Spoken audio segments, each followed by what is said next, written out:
Global.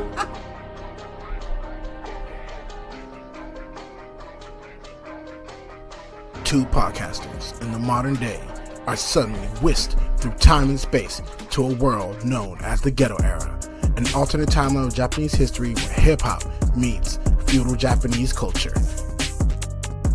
Watch as the nonchalant Selikujo works hand in hand with the energetic Juice Lee in order to spread the word of the legendary Cuban Links.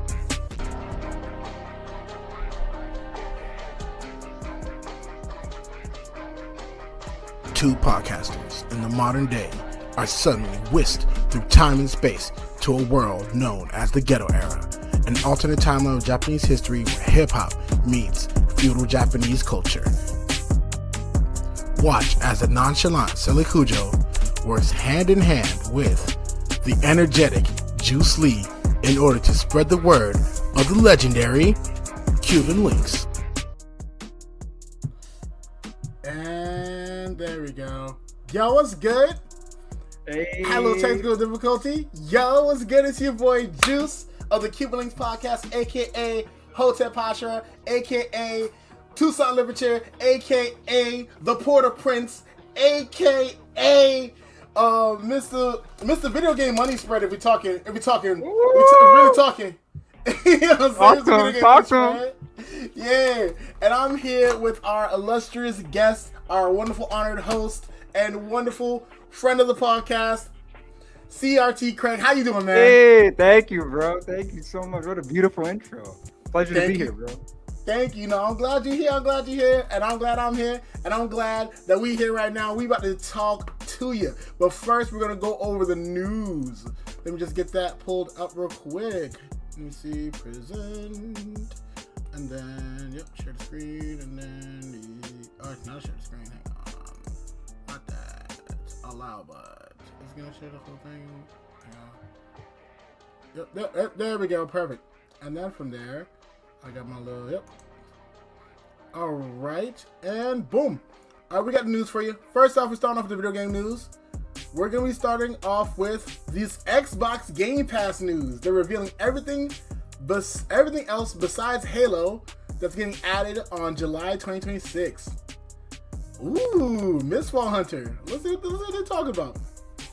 Okay, so here's some of the games that are being added to Xbox Game Pass. Also, shout out to the 3 viewers in the chat right now. Much love to y'all. Y'all came through at the right time. Let's see, and then let me just get the comments open so that way folks can see what's going on. All right, so shout out to my favorite retro game content creator. Thank you. Hey, John Carino, what's good, bro? The fans came through. Thank you for coming through. It's gonna be nothing but vibes, man. Let's see what we got so far. We got the Planet Crafter. We got Shift at Midnight. Hell is Us. How is Us? That's peak, bro. That's peak right there. I actually got that game. I have it like in my collection. Let me grab right now. I'll be right back. Hang on. Grab it. Yeah, How is Us is such a phenomenal game. Oh my god. Such a good game. When I tell you I haven't had a game like this is the best game I've played that gives me like Dark Souls vibes, but it's also mad political and shit. Yeah, I'm like, bro, like this is not a game for newbies. I ain't gonna lie. This game right here, you gotta know ball. You gotta know some real ball to play this game. Yeah, bro, 1000%. Like, Hell's is gonna be fire. Halo campaign involved. I've heard great things about. What I really want to check out because of her. Yo, shout out Quebec, shout out Canada one time, yo. The best thing in Canada is Drake, man. Shout out to you, man. Thanks for coming through. Much love, much peace to you, man. Let's look at Mistfall Hunter and see what they're talking about. Let me see. Copy, and then because usually what I'll do is I'll try to see about like what a game's game trailer looks like, just to get a little more idea. I love just doing research on games I never heard before. I mean, that's how you expand your knowledge, you know? Yeah, no, for sure. That's how the growth goes. Exactly. Let me see. Mistfall Hunter. All right, we're looking at a dark fantasy extraction RPG. Hold up. And it looked pretty. Oh, this is. But I don't see any gameplay as of yet. but it's Yeah, looking this is like CGI. yeah, but it's looking good. I ain't gonna lie. It's giving like World of Warcraft, Lord of the Rings type vibes. Yeah, oh, 1000%. Let's see. Okay, so we got a rogue, we got a sorceress type shit. Let's see if they got any gameplay though. I'm the same way. I'm like, okay, that's a fancy trailer, nice CGI, but where's the gameplay at? Exactly. Oh, hang on, we got some right about. Hang on, let me see. Not this, of course. Okay. Okay. Ooh. Look at it clean though. Okay. Ooh. Oh wow, that's giving Dragon's Dogma. Yeah, Dragon's Dogma. Yeah. It feels like a third person. It feels like a third person Baldur's Gate. Exactly. And the monsters are given like souls. Like Yeah, like they are. Like they clearly didn't like they're like, yo, let's give these folks nightmares real quick. You know what I'm saying? Okay. Big away low if you on door capture from the screen. Okay, yeah. Oh, low. Oh, okay. So low FPS. Okay, yeah. That's on StreamYard a little bit. So pardon if the capture's a little side slow. effect of streaming. Yeah. Yeah. So that's on them. But thanks for the shot. Thanks for the lookout though, man. That means a lot. Well, I mean, like the gameplay on it looks pretty good. I think I would play this game with the homies. Like this is a game that I would call the homies up to like, yo, like we good co-op. Yeah. Yeah, like this is like, yo, we about to go dungeon diving real quick. Now another game I wanted to check out was going to be Heretic and Hexen is good. I have that on Steam. That's dope. Really? Let me see. Let me see what they're talking about then. Cause it's like a boomer shooter, but like you use magic instead of guns. That's kind of like what it. Yeah. See, now I gotta spend my money. Now, my birthday coming out. Now you gonna get her mad at me. That's crazy. Bro. But the crazy thing is, the game right after that, Beast of Reincarnation, I believe it releases August 6th. Bro, I'm hyped for that. Oh my god. Oh, we got you that out there real quick. Yeah. It's so good. The Heretic. Oh. Exactly. Doom with wizards. Exactly, John. That's exactly what it is. It's Doom but with wizards. Oh, that shit kind of fire though. Yeah. No, I love the art direction. It's so beautiful. The art direction is like. Bro, if you want to check out another one, go on Steam, type in Amid Evil. Amid Evil. AMID Medieval. And it's similar to that. Yeah, that one right there. Check that out. I have that. Okay. It's just like that. It's like Doom wizardry. You'll see it. You'll see what I'm talking about. You can skip to the middle of it if you want. Skip the middle? Got you. Oh, this is Black Labyrinth. What is that? Oh yeah, I know. Oh yeah, that's the wrong game. Oh, what? Hang on, there we go. Wait. Oh no. Oh, I think it's maybe it's a pack. There it is. Yeah. Because this looks. Yeah, bro. This looks. Oh my goodness. Yeah, bro. yeah, that's medieval right there. It's like 3D. Yeah. But like, it's like 3D, but still boomer-esque. Yeah, exactly. I'm liking that. I'm liking that shit. I definitely got pre-order that. Yo, yeah, what? bro. A Medieval, the Black Labyrinth, so it's like so I think what they did, because the original Medieval, it was like pixel art, like like Doom. But I think with the Black Labyrinth, they made it 3D. I think that's what they did. Because hang on, beautiful. This I'm sold. Yeah. Yeah, right? I'm sold now. Bro, I better shut my mouth, bro. I don't want you to go broke, bro. I don't want you to go broke. Son, at this point, my baby, I want to let you know, like, if you press a little, you know what I'm saying? It's because of me. It's because of Craig, man. Talk to Craig real quick. You know, he got you on the rest. Yeah. Blame me. Yeah, but no, that's beautiful. Oh my, Heretic. See, and what I love most about that is like, I feel like I love it when game companies are finally taking risks, especially with all the bullshit that Sony's been doing. Oh my God, I think that like it's important that for now more than ever for game companies to say, yo, not only are we going to give you something different, but we're not going to fuck around with you on the different shit. You know what I'm saying? Exactly. 1000%. For sure. Let me see. What else is on the news today? Beast of Reincarnation, bro. Check that out. The next game. You got to check that out. My bad. Let me see that. Yeah, you got to check that out, bro. Let me see if it's on Steam. Yeah, it's on Steam. Yeah, I put it on my wish list. It's sick. I believe August 6th is the release date. Okay, check that okay. out, bro. I'm already liking the cover. Yo, check that out, bro. And you know Let's what's the see crazy part? It's developed by Game Freak, the same people who made Pokemon, the Pokemon games. Yep. Okay, Yep. so you can catch a Pokemon and you can catch your ass whipping. I love it. Yeah, yeah, you already know the best of both worlds right there. Oh, yeah. Okay, hang on. Son. Okay. Okay. Yo, it's like if Expedition 33 was in Asia. Yes. Like, and it got robots in there. Yep. Oh, that shit kind of hard. Oh, that shit kind of hard. Bro, it's fine. I'm so looking forward to this game, bro. Like, I'm hyped. I'm hyped for it. Understandable. It's looking really good. Well drawn. And for like $59, exactly. That's what I'm saying, bro. And it's on Steam. So not the dog that the Shiba Inu fully grown. Oh yeah. That thing was gigantic. That dog yeah, right. He's freaking giant, bro.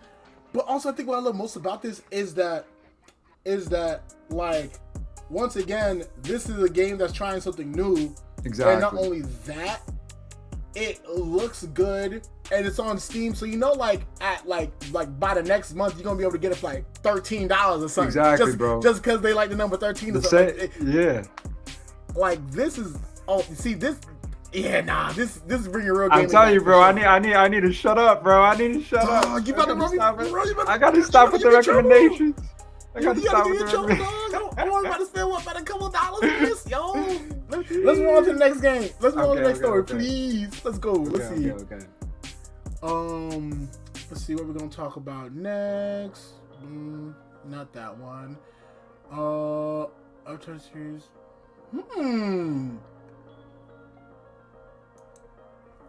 This is interesting anime news. The new Avatar series has divided the fan base with a cool premise but iffy animation. This looks fan made. Oh boy. Alright, so here's the official trailer. Alright, let's see what they're talking about. And it's Paramount Plus. So this is people with money. This isn't just like fans doing this. Exactly.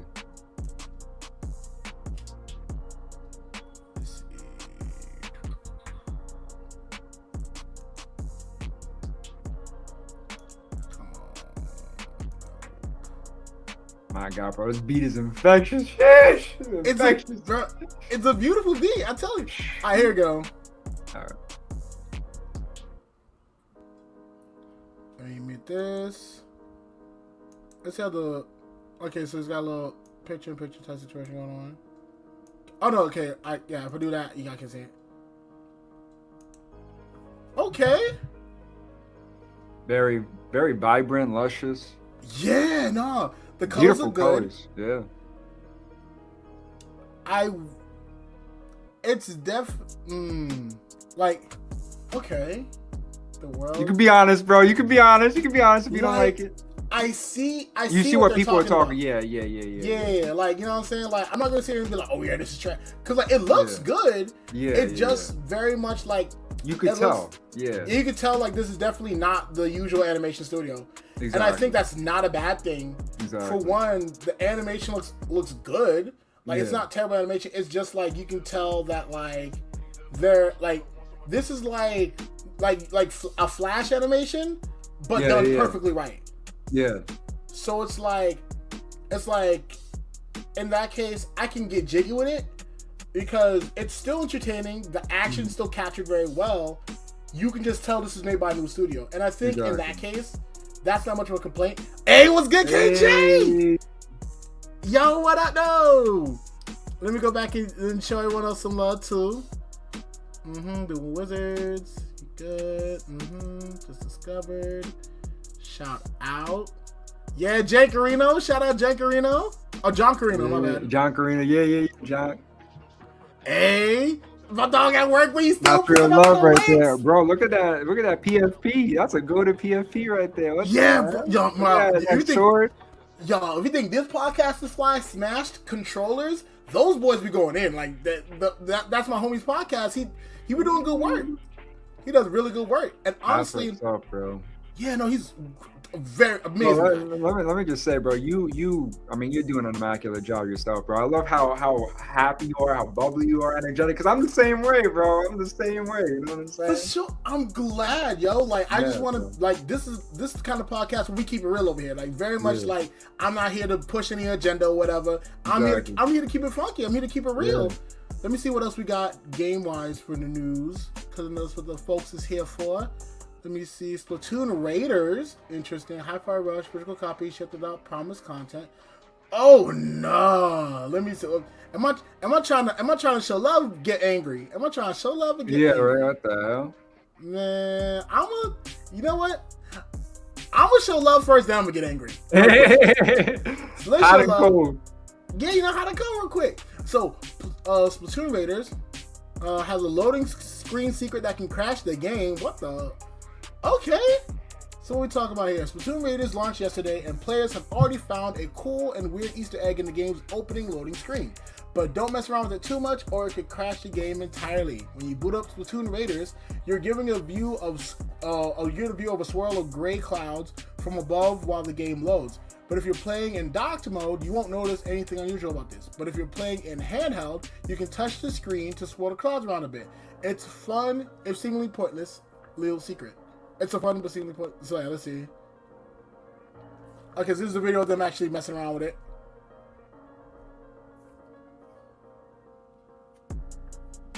I mean, that's cute or whatever.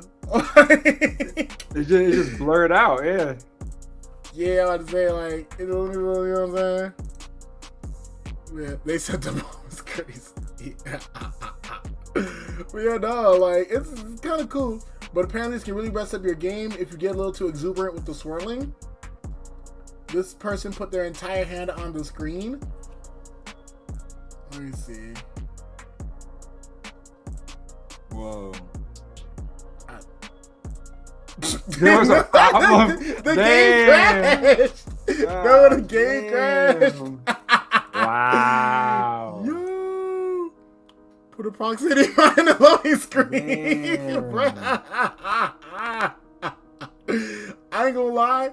Like, that's adorable, but also like, come on, y'all. Y'all been working with touchscreen technology for how long?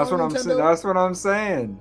Like, come on. Don't even put it in the game if it's gonna crash like that. I'm about to say at that point, yeah, like, come on, like, I'm not even, like, but if anything, if that's the worst of the worst, that's all right. But now this right here is gonna piss me off. Let me read this real quick. Let me get in my zone, cause.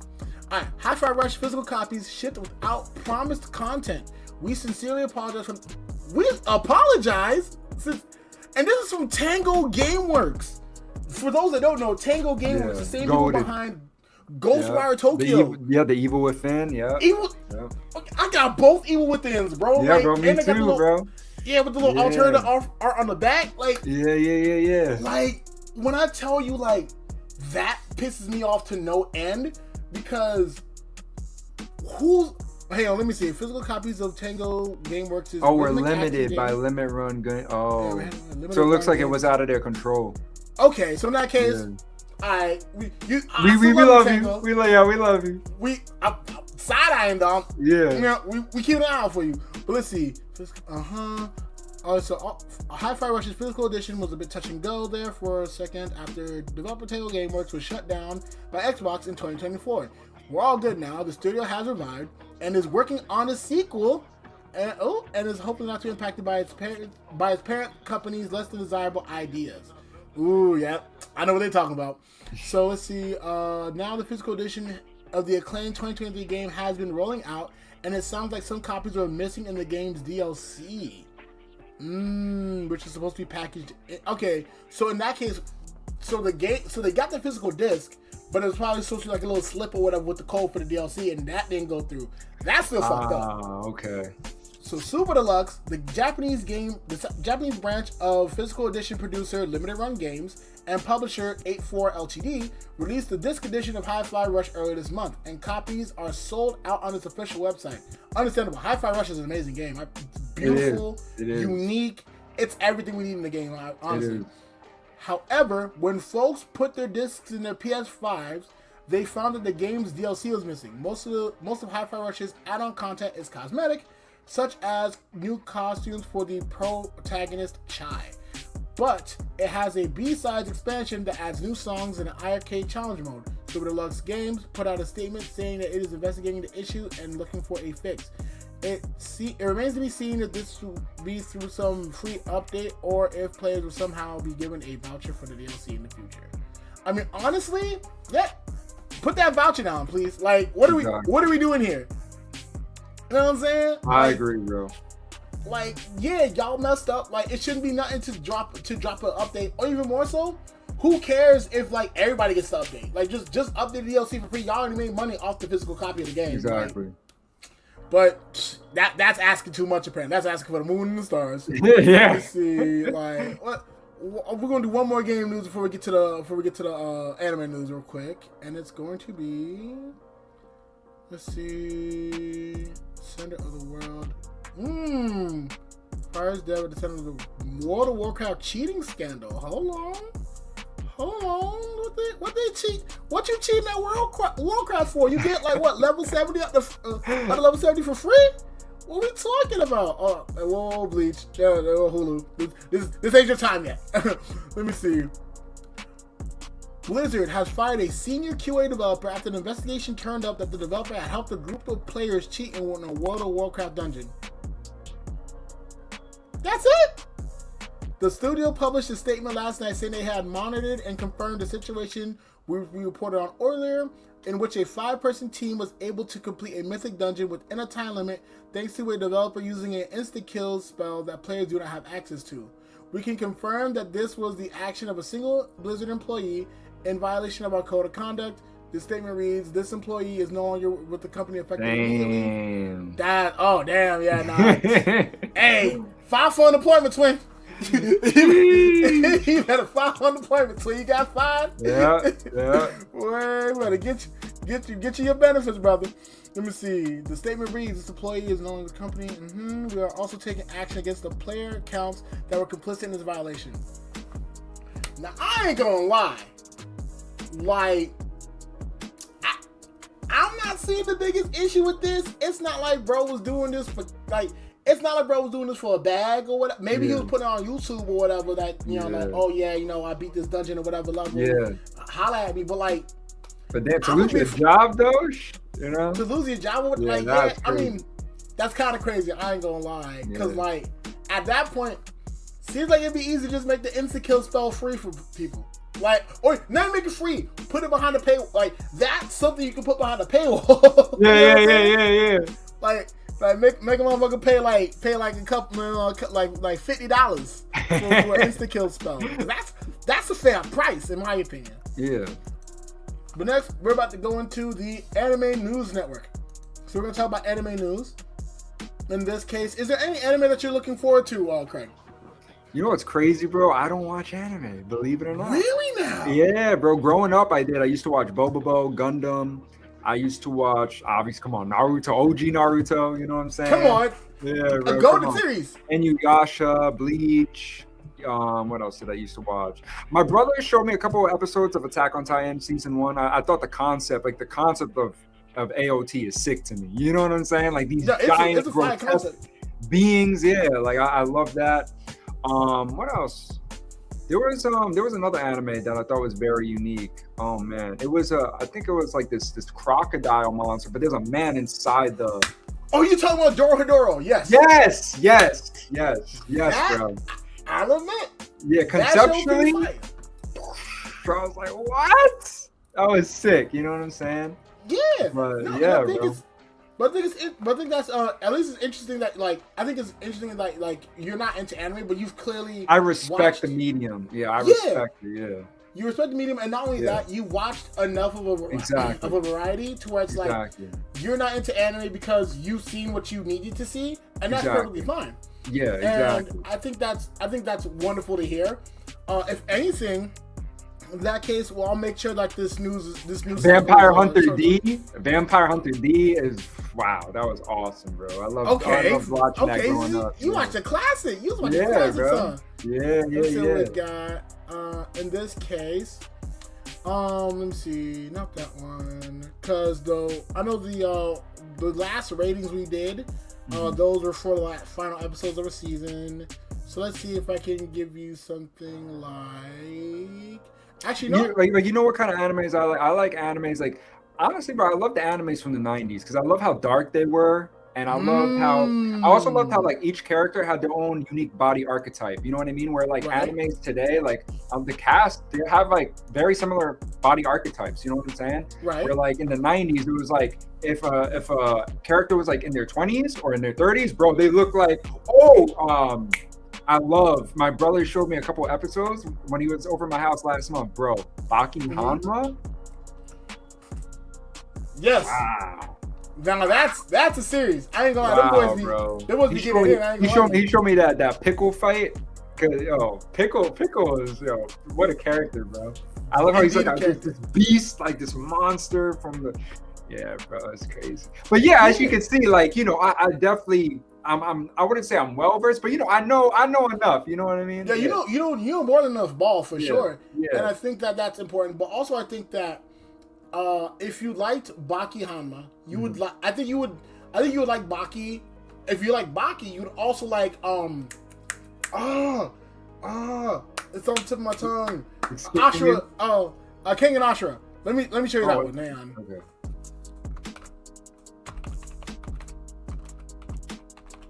By the way, we need an Azura's Wrath anime, bro. I would kill for that. An Azura's Wrath anime. I know, bro. We need Capcom, please. If you hear me, please. We need another Azura's Wrath game. Okay, I've been fighting for this game, man. What, dog?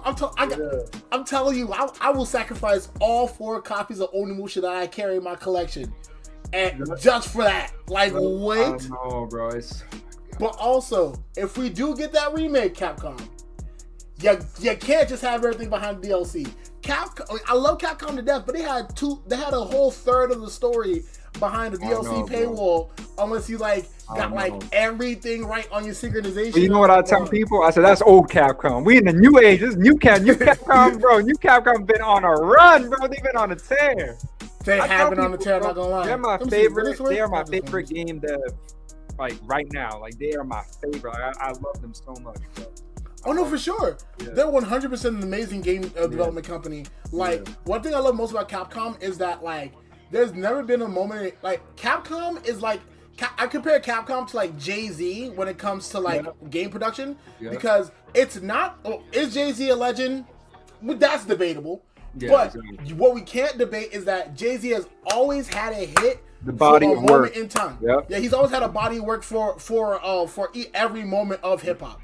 And I think that's the same thing with like Capcom. Like, I mean, one of my most prized possessions, God Hand. Okay. Straight fire. Speak to him. Okay, speak to him real quick. When I tell you, God Hand was a game of its time with its auto leveling system.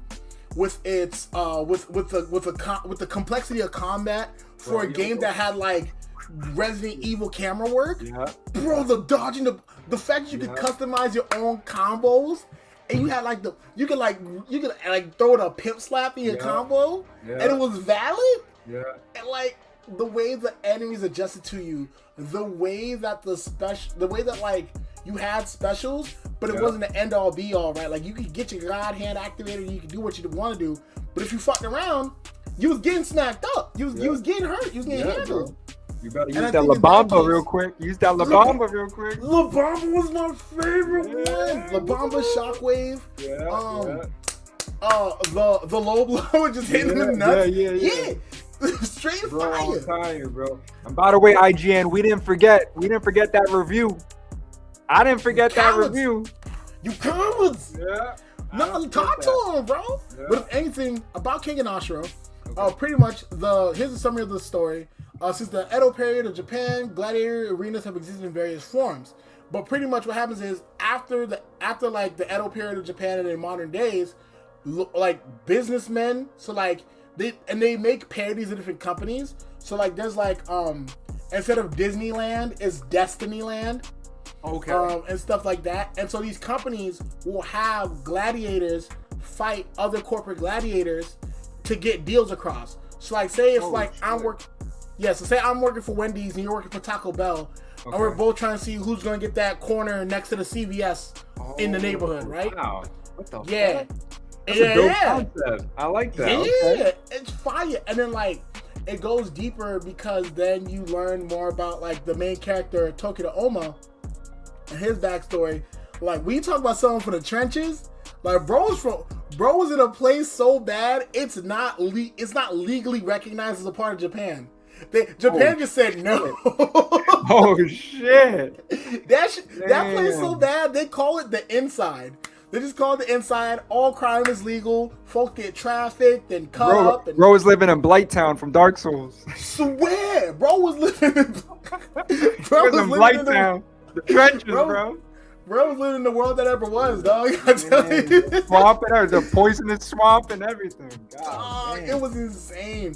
And so like this is the kind of stuff that it gets into, where like you have and the crazy thing about King and Ashura, there's no plot armor. If you're not meant to survive, you don't survive. Like to the point where like at like one of the major arcs in the show, there's like a big tournament. And of course, the main character, you know, he's doubting himself and he's lost his way and he gets his way back. He does, like, he has a tech, because of course, in a fighting anime, there's always that one supreme fighting style that only the main character knows, and that fighting style can cure every disease ever. This dude uses a fighting technique to cure someone's schizophrenia. Like, canonical schizophrenia cures the schizoid of his disease, only to then get beat halfway to death by some dude who looks like he rides Harley motorcycles. Let me see if I can find him real quick. I remember bro name. Hang on. I gotta ask my brother if he watched this, bro. This sounds peak. What the hell? It is amazing. Because I remember that's one of his techniques. Hang on. Yeah, here he is. This is the man who beat the dog shit out of him. Right here. Damn, bro. Look like a Tekken character. He do, don't he? Yeah, bro. You know who he kind of looks like Heihachi. If Heihachi, you know what I'm saying? Then after that, he was, you know what I'm saying? If Heihachi had Heihachi went to Turkey and bought a hairline, bro, exactly. This is like all the hair up here. Yeah, it just went down on his face. Yeah, exactly. Bro, he was putting belt to ass on that man, boy. Bro. And it's like, bro was a straight menace throughout the entire tournament. And like, this is to show that like the main character can get all the boosts and power ups, but he can still lose. Characters still lose, and the fighting styles that they have in the anime, a lot of them are realistic. So like, there's a character that practices Jeet Kune Do. There's a character that practices like boxing. There's characters that like judo, like combo, like, different.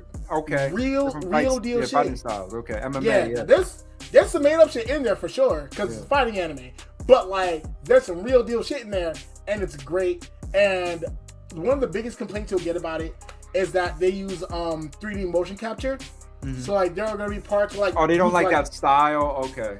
Look, some people don't like it. I love the shit out of it. That shit is one of my. That's like if I were to talk about one of my top 5 animes as of now, growing up and being a grown ass man, King and Ashura is up there. Damn, bro, I gotta look into that. What the hell? I highly recommend it. It's fire because it's very much like it's like really good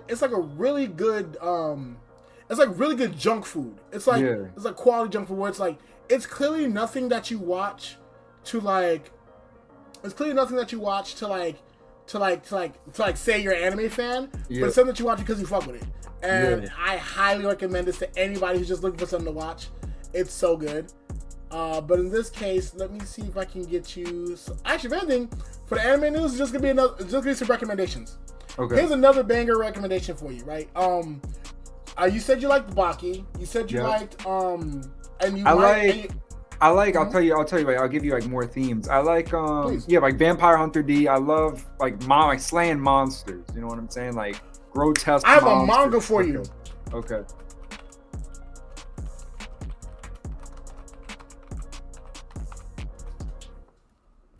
I don't know why I thought of Mega Man when I saw Blaster Knuckle. Close. You know? Now Blaster Knuckle. Damn. This right here.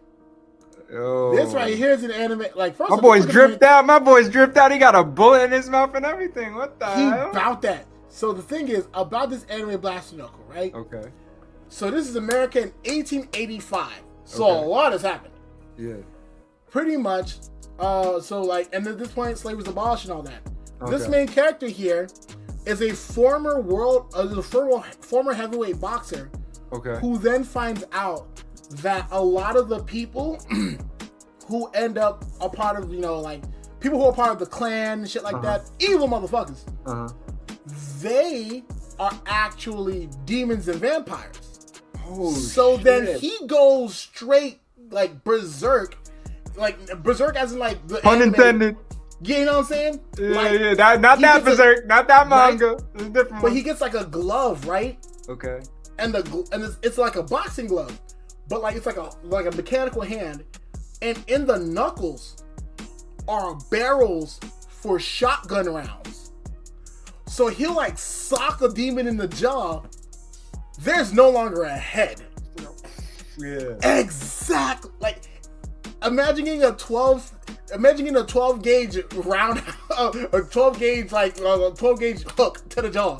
Like that's what we're on. Bro, you know what I thought about? You know the game Evil West? Yeah. Yeah, bro. You know how he has that big. You know what I'm saying? Yeah. No, it's very much like that. It's very much Evil West with less with a less like mystical aspect. Okay. It's very like Sinners. It's like Sinners. It's like if Smoke didn't do what he did at the end and kept doing what he did before the end. It's just like that.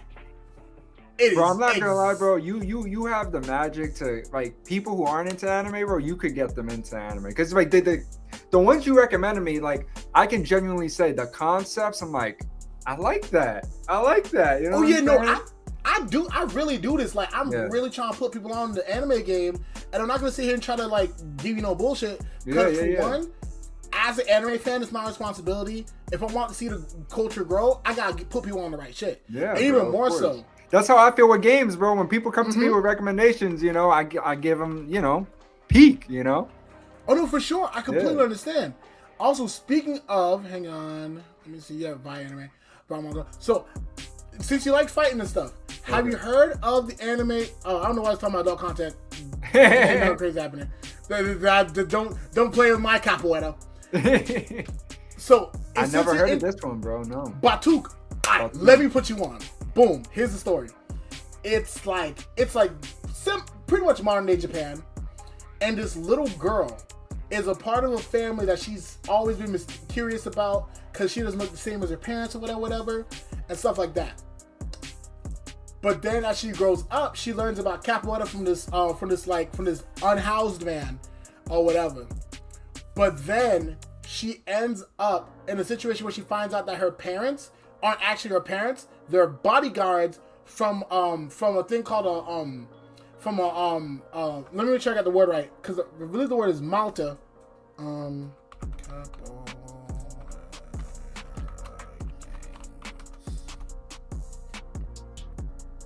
Oh, yeah. So like Eddie from Tekken. Yeah. So and they're part of these crews called like Maltas almost. Okay. I don't know if it's Maltas because I know Maltas also like drinks, right? Yeah. But like there's part of these gangs, and one of the gangs, her parents are actually the heads of that gang. But in a gang war, there's like a fight for succession, and in order to win the fight for succession, the family members have to smoke each other pretty much. But what happens is she gets kidnapped by a rival member, and they're like, yo, we're gonna have you win this fortune, but not for your family, but for us. And so she has to fight different people with capoeira in order to win. And it goes into the history of capoeira and things like, it goes into things like, like slavery and shit like that. But also it talks about like the beauty of capoeira and things like that. And you learn like not just like the Eddie moves and all that, but you learn that capoeira also has like strikes and punches and stuff like that too, like martella or things martella and all that. I know a little bit because actually practiced a bit of capoeira for my college project. Bro, listen, I'm a big UFC head. I love MMA. I love all that, bro. RAF, Real American Wrestling, one championship, all that, bro. So if you I'm like a big that, nerd. Yeah, bro, I'm a big. Oh nerd. yeah, if you like, I'm about to I'm about to rewind the clock for you real quick. Hang on.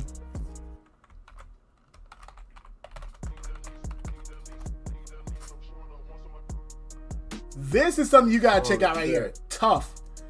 When I tell you this is Yusuke. They talk about, oh, Yusuke, he a real crash out. Da, da, da, da, da, da, da. This dude right here, imagine if Yusuke Urameshi was Bruce Lee. That's tough. Literally, that's the anime tough for you. That's the manga tough for you real quick.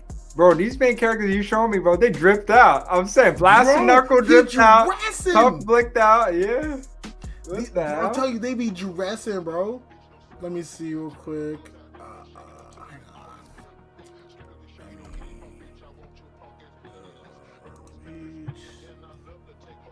And I just have to make some space real quick because my yeah, bro.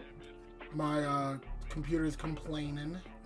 Oh, bro, I'm the same way. I gotta uninstall games and stuff like that. I'm like, damn. Because for me, I have so many assets from the videos I do and all that, so like I have to like make sure to balance it out.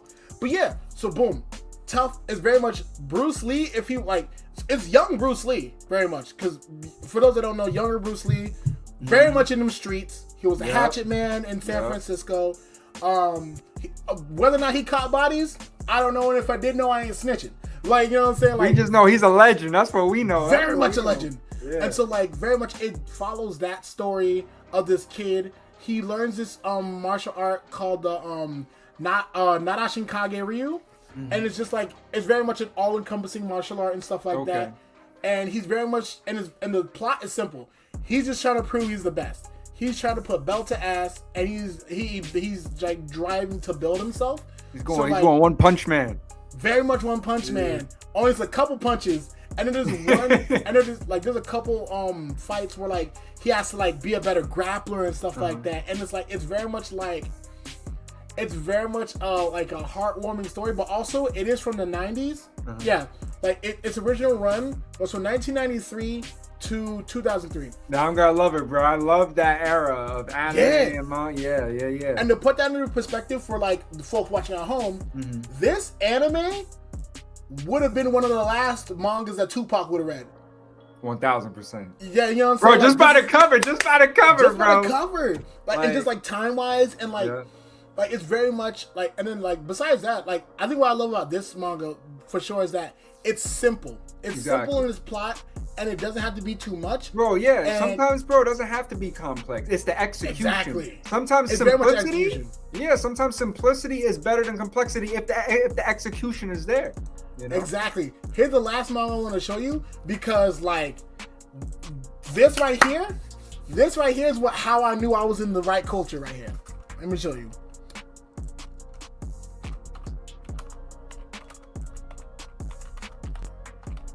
Now I talked about Sinners earlier, right? Yep. This right here. Once again, the cover. I'm telling you, bro. These covers. And the crazy part is, because the same person who made this made another manga, but I forgot the name of the other manga. But Ore to Akuma Blues or Mina Devil Blues is a story about Robert Johnson and like his life and things of that nature.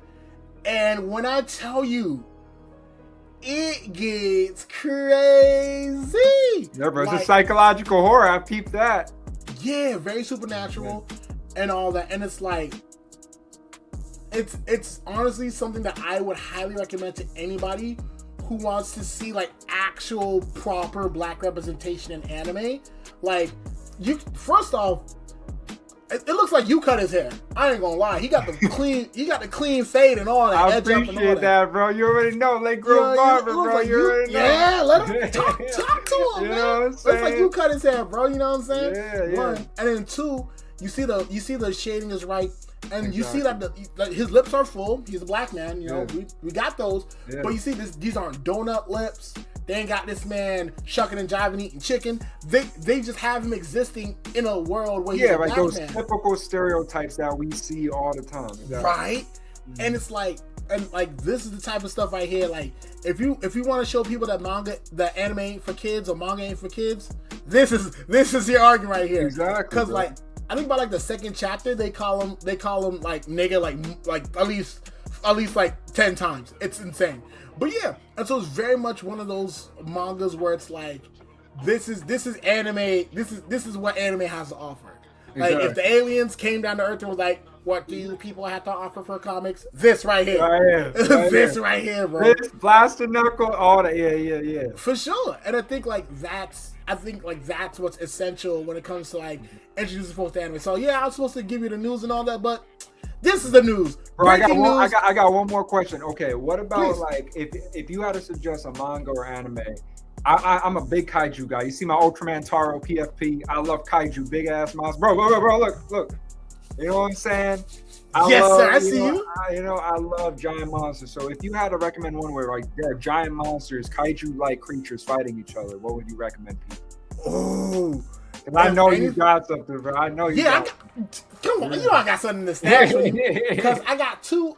I got one that's a little. I got one that's a little like My Hero, and I got one that's very, very different.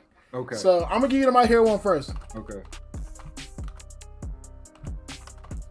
This right here, like if you want something that is just, you already see the cover. The cover, bro. I see it. Bro, look, bro. You know, look.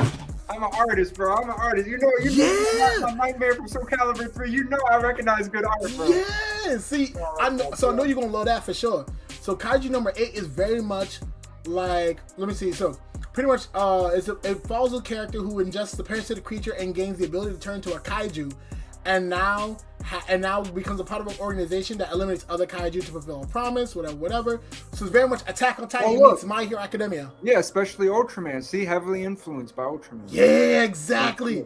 So like when this is something that you would enjoy. Wow. Like, bro, I already know I would buy it just by the cover alone, bro. You know every single, I'm telling you, bro, every single manga, every single anime you showed me today, bro, I could just tell I'm gonna love it by the cover. Just buy the cover. I'm telling you, like I'm not trying to lead you on. I'm gonna put you on, bro. Yeah, and here's the other one.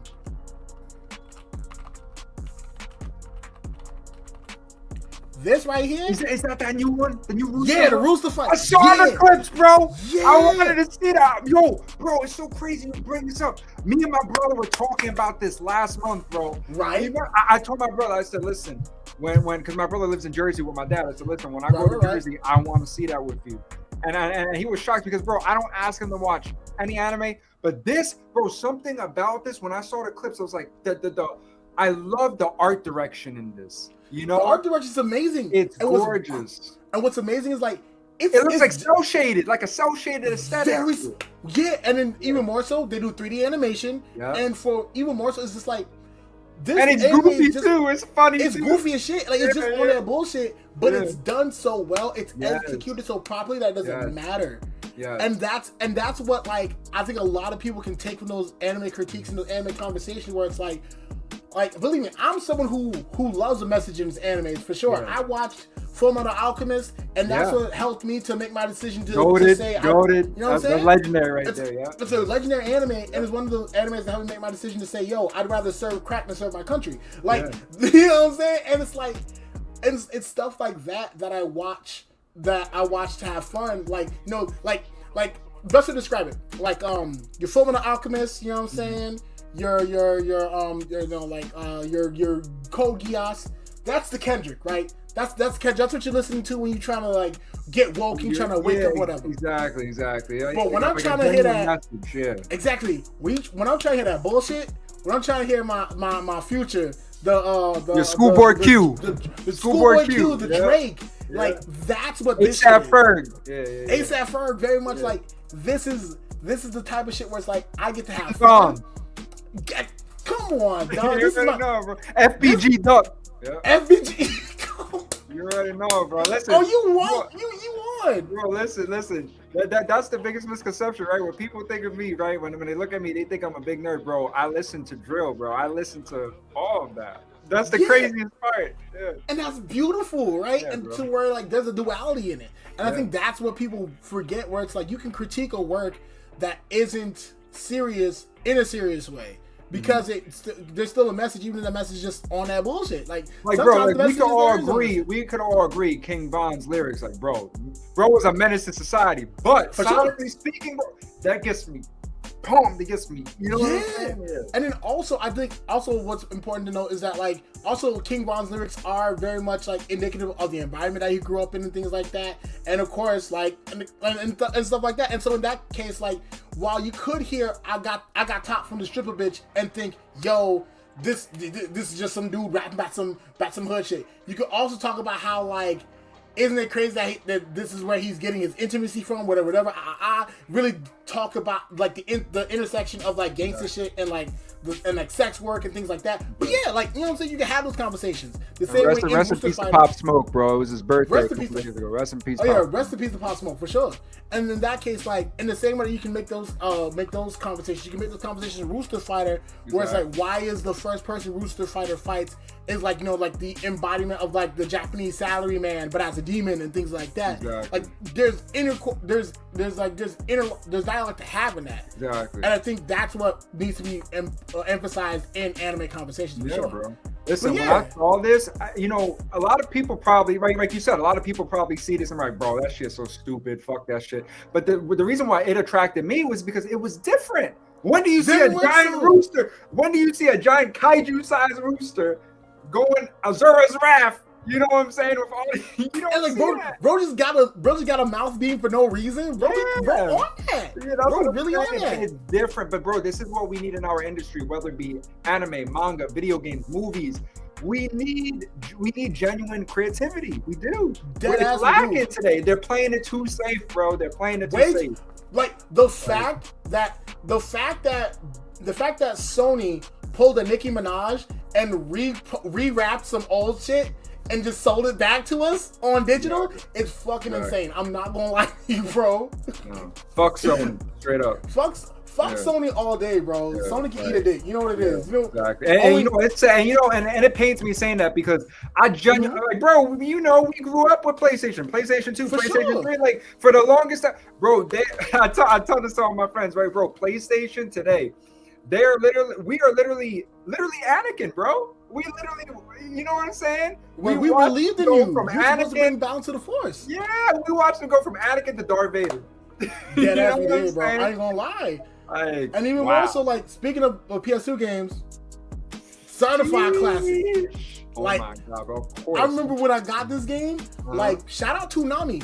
Because I remember when Toonami did a video on this game, like, way back when. Wow, Toonami, oh my God. Bro, you just got all these flashbacks going in my head. Wow. Throwback, come on, man. Wow. But if anything, I used to watch Gundam off Toonami, bro. You know the vibes, you know ball, bro.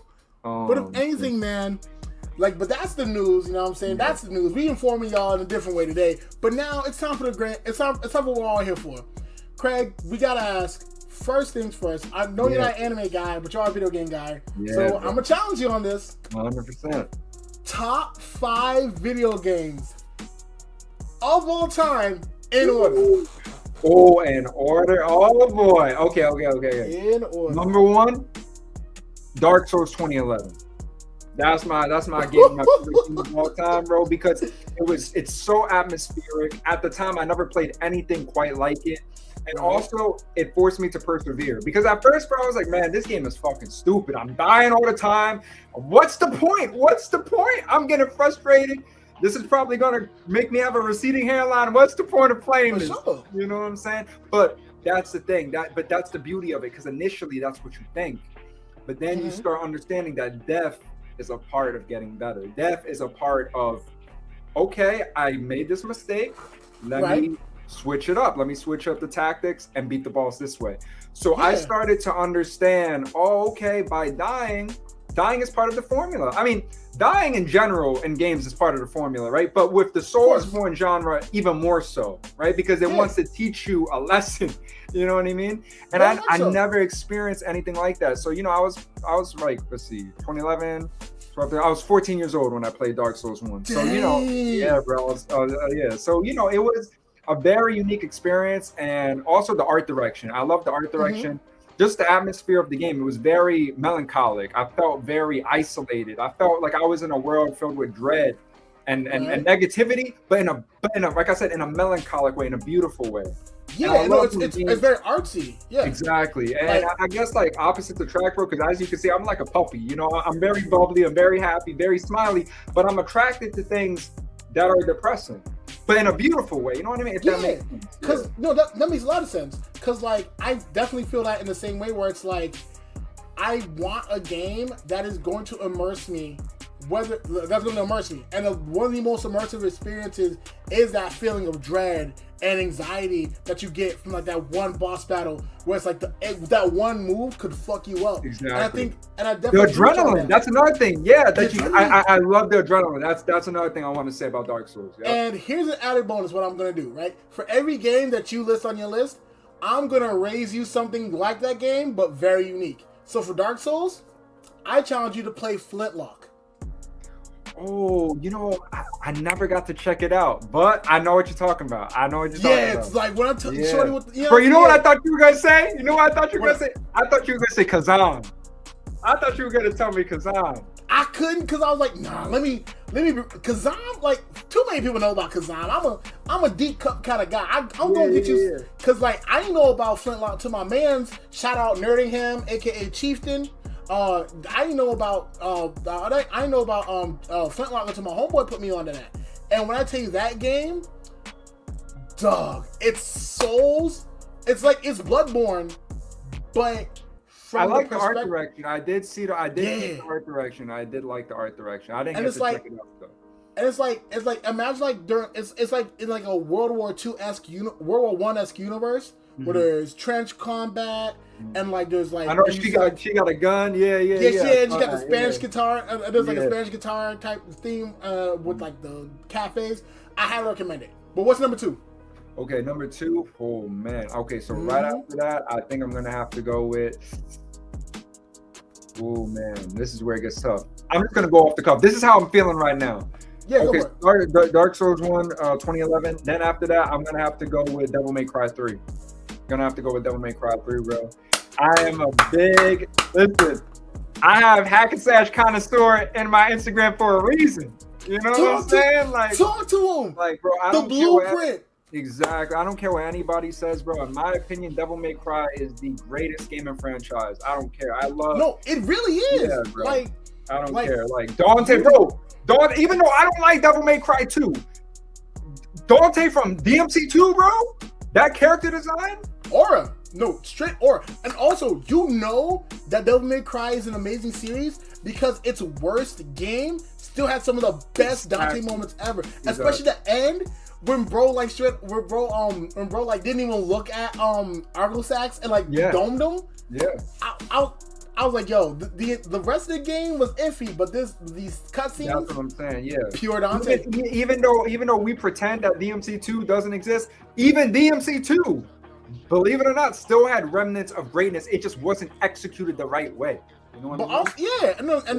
And it's heartbreaking that a lot of that reason was because like the staffing changed. Exactly. But thankfully we fixed it at DMC3. Exactly. And so here's an alternative I will offer to you in exchange.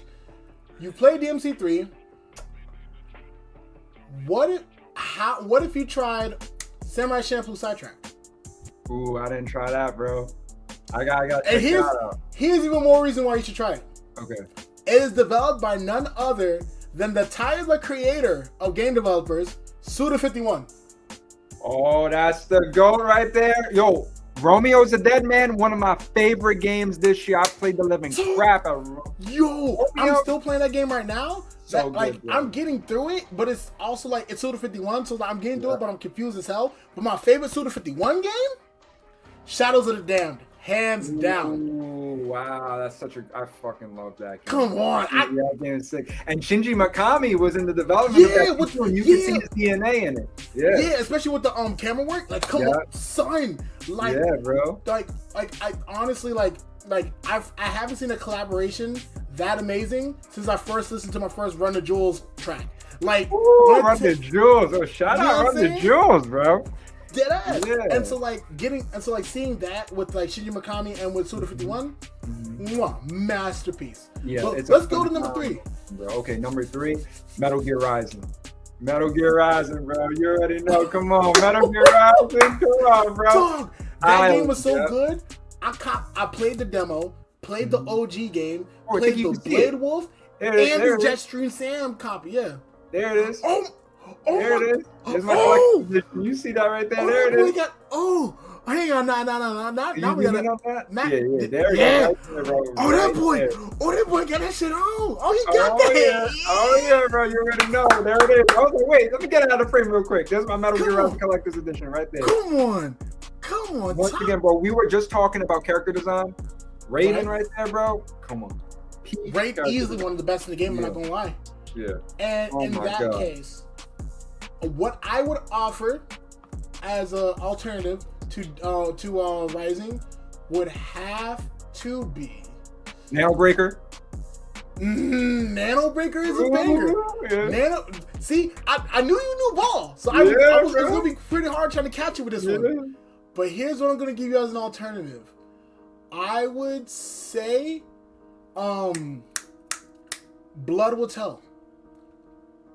So I played that. I have it. Yeah. I have it, bro. You had the solid cop. Oh yeah, I definitely sailed the high seas for my copy. I ain't gonna lie. I wasn't paying $500 for a game. No, bro. I don't have the physical, bro. I'm with you. Don't worry. There we go. Yeah. I'm with you. No way, bro. No fucking like $500. No.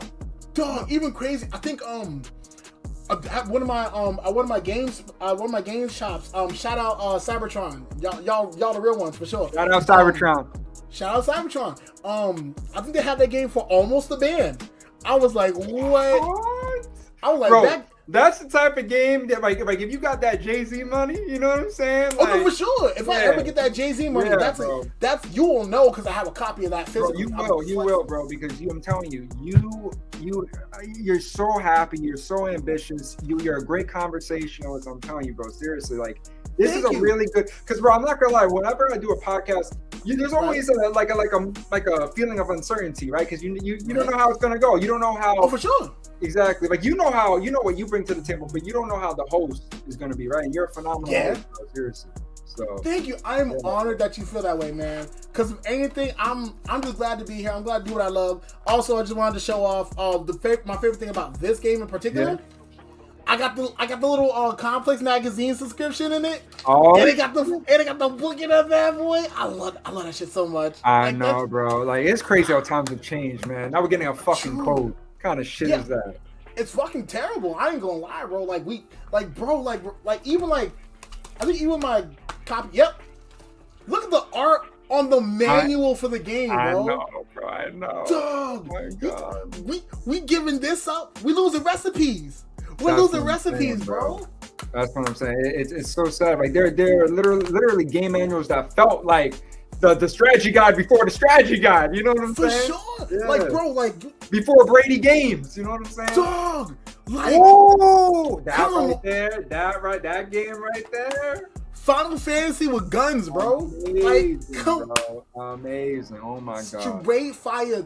Like, and I'm in the middle of the game. Renaissance of Fate. Oh my God, bro. Yeah, Residence of Fate, bro, fire, straight fire. Amazing. Because I think now, you just went through number 3. Okay, so 4. Okay, 4. All right, right after that, I'm gonna have to go with. Okay, I already know my 5 too. All right, let's get it. It's a battle between 4 and 5 right now. Okay, so right now, how I'm feeling right now, 4, Bloodborne. Bloodborne, bro. Gonna have to go. And the reason why is because I love that Victorian Lovecraftian theme that it has. For sure. You know what I'm saying? And I love werewolves, vampires, Van Helsing. I love that. And I love fire. Yeah, bro. And I wish that, we could get bro, this is why if you're a talented, immensely talented game dev like FromSoft, stop tying some of your greatest work with dog shit publishers like Sony, bro. Because they're gonna use you as a slave. They're gonna literally You know what I'm saying? They're holding your IP hostage. That's why we haven't. It's sad, bro. It's sad. That's why even crazy. Shad PS4. Play Bloodborne on Shad PS4, bro. Oh, for sure. Yeah. And like even more so is the fact that like with Sony's like horrible tactics, they'll straight up they'll straight up buy up a studio, juice them for their IP, and then sell that studio in pieces. Yeah. So now like they're not getting the idea back, and that's why I'm glad and we're shouting out game devs. Shout out GP500, which is a game development company made up of former Capcom folks actually, and they're developing the new game Stupid Never Dies.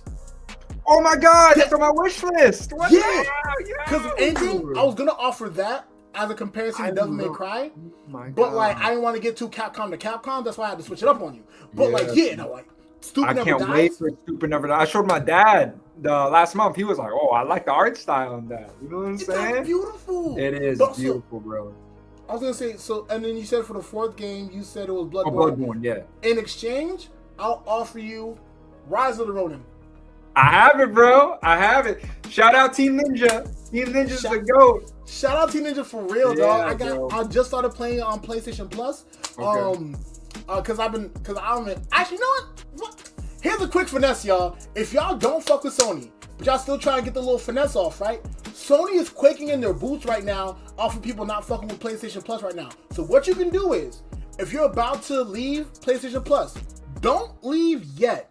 Hit the motherfuckers over the head for a month for half off by going to your menu, and when you cancel your subscription, they're gonna beg and plead, please don't leave, and you get an extra month for half off. You know what I'm saying? Free game. It's fuck Sony for life. So until you get your little NAS set up, until you get your pirating shit set up, juice the motherfuckers for a whole nother month, dog. Get it popping. I agree though, bro. Rise is fire. The combat expression in that game, oh my God. There's so many different weapons you can use, so many different, it's crazy. Like the dual katana. I love using the dual katanas and the odachis. I love using those. Yes, that's exactly my loadout right now. Dual katanas and odachi. Yes. I just finished fighting Commodore Perry. Okay. And so that fight was crazy. And now I'm at the next level with the ninjas and all that, and that shit been getting me. I think them boys, boys decent. It's a great game, bro. And shout out Neo 3. That's another one of my Neo. God. I ain't gonna lie. I had my doubts about the Neo series because of the fact that it was like, what is this random Scotsman doing in Japan? Like, this is not The Last Samurai. You're not Tom Cruise. Fuck is you doing? Oh, but then I actually played the game. Yeah. I actually played the game, and that shit was actually fun. And I think in that case, I think that's a bit, you bring about a really good point, where a lot of times, I'm guilty of this, that I'll see a game, and my bias will definitely affect whether or not I want to play it, but I end up missing out on something great. Exactly. Like, for example, another example, Assassin's Creed Valhalla, when I tell you, I will look at this camera straight in the face. If I had a copy of it, I'd put my right hand on a copy of 36 Chambers by Wu-Tang and let y'all know. I was so wrong. I was so wrong about that game. Wow, really? I was wronger than a mullet. Because that game is amazing. That game is I'm going to be honest with you, bro. I'm going to be honest. I never played it because of the negative discourse about it. I'm going to be honest with you. I never actually played it myself. But I would say this much. Take this as my 100% rebuttal. Play that game. Because for one, you'll think, oh, it's Vikings. What do they know about being sneaky? Dog, you have to do a lot of sneaky shit in that game. And plus, the sneaky shit is also good because it gets you out of very tough combat situations. Because there are, regular mobs that walk around, with the boss level HP that you'll be way better off sniping from a distance or just, blade the neck on their ass. And what makes the game so fun is the fact that you get to choose between the two. It's like Ghost of Tsushima before Ghost of Tsushima. Ooh, okay. Because of how you choose between honor or catching a motherfucker lacking. And so it's like you really get to balance that out. You run your own town, which is very reminiscent of Assassin's Creed Brotherhood. Yeah. Yeah, and you like get to hit licks and run and like run up in like monasteries and shit.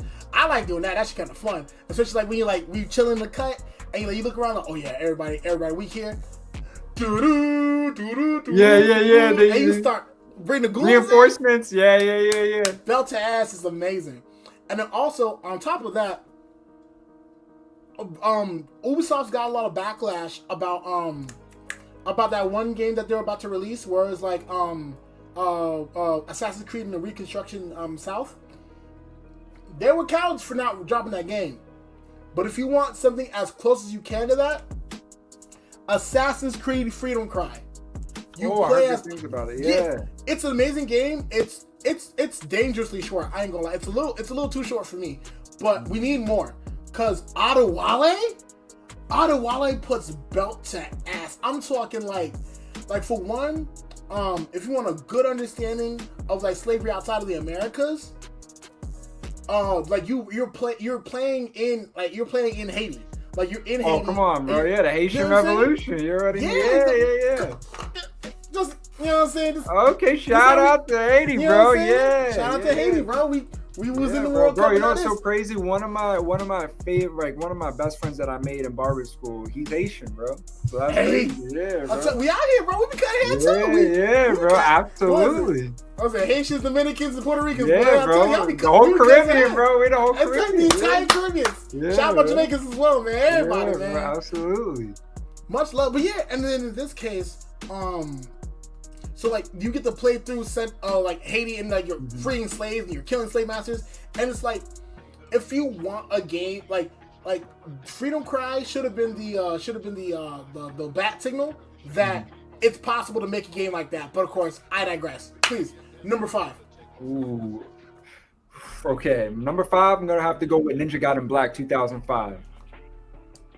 Damn. Okay, you really like a challenge in your games. Oh, like, bro, yeah, because I remember you were talking about God of War. Either God of War or one of the other games we were talking about. There was a lack of challenge, and I commented on it, and I was copping please. I was like, yo, no, it's not like that. B, it's not like that.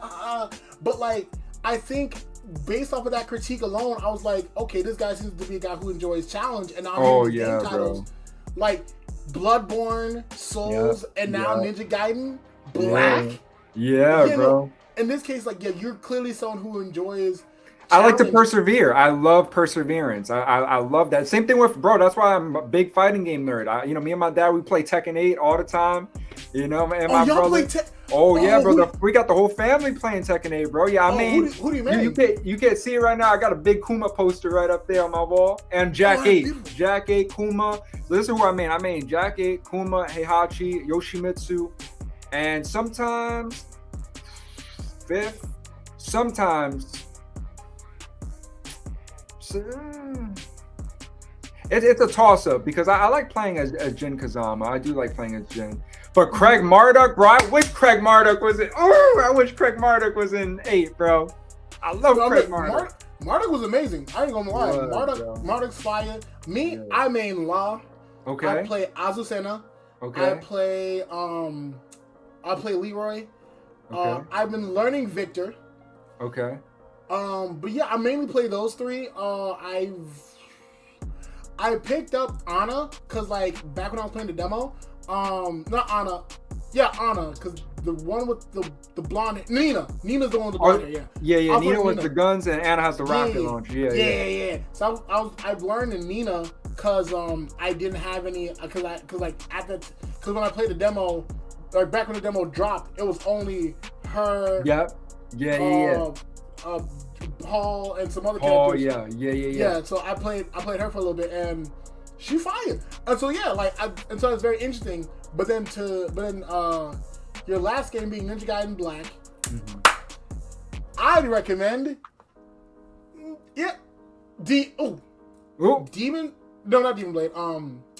Ninja Blade or Samurai Western. One of those 2. So Samurai West I have my eyes on right now, but I have played Ninja Blade. I have played Ninja Blade. So you played Ninja Blade, so you know the vibes. Yeah. Ninja Blade, Yeah, Ninja Blade bro. is so amazing. I love Ninja Blade. Yeah, that a lot of people forget FromSoft developed that game. A lot of people. Yeah. That's actually the game that introduced me to FromSoft. Cause like I remember when they first got introduced, back when E3 was a thing. When I tell you, my heart was on fire for every single E3 that came out. That was an event in my house. Like to see that Ninja Blade game, I knew that was one of the games I wanted to like legally obtain.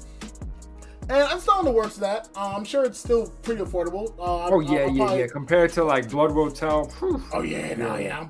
I'm gonna plug at Cybertron for that. But I was gonna say but then Samurai Western is just a straight banger through and through. Yeah. I think my favorite part of Samurai Western has to be like the dodging and stuff. And also, Samurai Western was also a banger made by the legendary game studio Atlas. Oh, come on. Also responsible. Shout out Metaphor Refantazio. You mean this classic? Oh, this banger right here? Whoa. Come on. You tell me that a was video perfect game? Timing. That was perfect timing right there. A game where I get to fight racism and make my utopia? Oh yeah, of course I got that game. Damn. I say, man. That's crazy. That's crazy, bro. I literally mentioned it. Seafood, come on. And it's a steelbook. Stop. Oh, I love steelbooks. Steelbooks are so beautiful. Steelbook with the game soundtrack, and I took all the art out already. But yeah, come on, man. Yeah, bro. Yeah. No, I'm telling you, bro. We both have phenomenal taste, like for real. For sure. No, you because I knew I had to have you on the podcast when I first heard you talk about Asura's Wrath, and then you put the Asura's Wrath thing on your chain. I was like, it's official. we gotta have you on. Yeah, bro. That was like the moment. I was like, yep. The stars. Bro, I wore my chain to the shop the other day with my Asura's Wrath. Yeah. And you know what's crazy? One of my barbers, Dwayne, he recognized it, bro. He was like, oh, I was like, you know Azura? He was like, oh, that's the guy with the 6 arms. Or I was like, yeah. Come on, like, dog. I got so many deep cuts back here right now. Like, shout out. Speaking of Assassin's Creed, I also got a physical copy of Assassin's Creed Shadows. Shout out to my amazing girlfriend. Assassin's Creed Shadows has been amazing. Oh, bro, I've been loving the Black Flag remake. Oh my god. Oh, Resync, yes. Yeah, I heard good things on Resync. It's so I want to thick. play that. Yeah. I'll admit one thing about I think Black Flag, I almost felt under the same influence as I did with Valhalla. But with Black Flag, I think what saved me was the fact that like I'm playing Freedom Cry right now, and that's using the Black Flag engine. Exactly. And like I gotta say, like I'm playing Freedom Cry. I'm also playing Rogue, and the ship combat. I ain't gonna lie. The naval combat's crazy. That shit is saving it right now. The exploration, going to different islands and stuff. Yeah. And even the shanties. Yeah. Even the shanties are fire. I ain't gonna lie. Like, I never thought shanties would hit like that for me, but they do. They really do. But if anything, but your top 5 is amazing. So I have to say, when it comes to games, when it comes to like when we're talking about physical media, when we talk about just like just the physical media itself, you're an art guy yourself. So I have to ask, are you a fan of like when games have like alternate covers like inside the packaging? Oh, absolutely, bro. Yeah, I mean, where was it? In that case, I got something to show you real quick. Okay. Let me show you my alternate art real quick. Okay. I'll be right back. All right.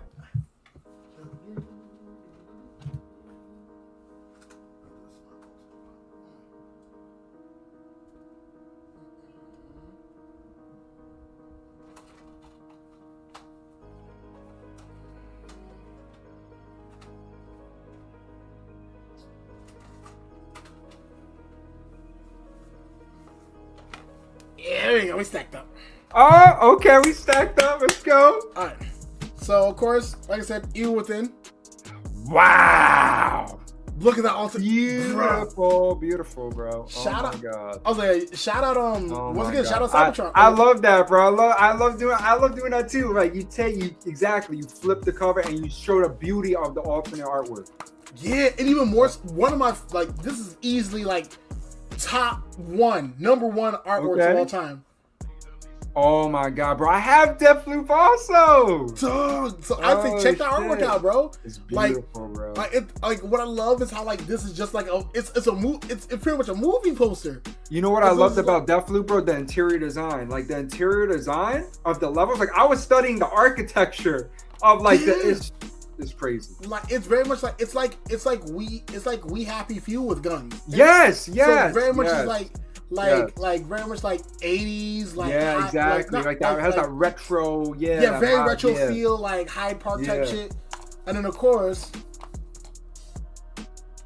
oh come on, that's a classic. That's a classic right there. Oh my goodness. Yeah, that's the beginning of the game. I think what Evil Within 2, what makes it so amazing is the fact that the front art is just as good as the back art. Like look at. Like, bro. Oh, yeah. What he's like getting, playing with the Glock in his, bro.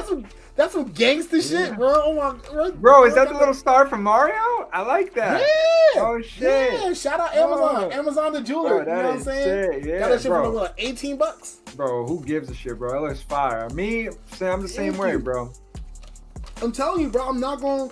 Like shout out jewelry that looks good and doesn't have the cost. Exactly. Who gives a fuck if it's real? Yeah, who gives a fuck if it's real or not? If it looks fire, it looks fire. Who cares? It looks fire. Cause if that's fire, hang on. Bam.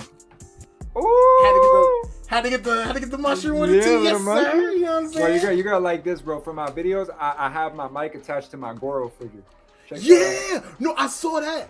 And the thing is, I'm planning on getting some lavalier mics so I can attach them to like other stuff. Like I play Magic the Gathering a lot. Okay. So, you want to put it on the card? Yeah. Yeah, I'm gonna put it on the card and shit like that. Yeah, that's gonna be. Yeah, cause see the DJI. Yeah, I have it. That shit to it with the band. See, it's attached. Yeah, that's fucking fire. I go. And bro, if I were to do an interview, I have Kintaro over there. Hold on, let me show you. And that, please. Look. This is beautiful. This is two nerds shopping. This is the idea, right? If I ever do an interview, right, in person, okay, this is my mic, Goro, and then we got another mic on Kintaro right here. That's fire. You know what I'm saying? I like that. You see the vision?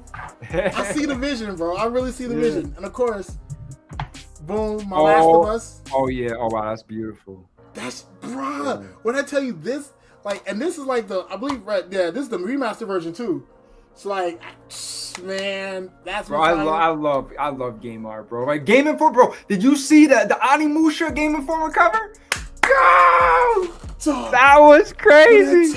As I live and breathe, that shit. Bro, can you please put that on screen, bro? Can you put that on screen and show? I got you, bro. Come on, man. I got you, bro. Bro. When I saw that game cover, I was like, wow, that game cover is freaking beautiful. Oh my god.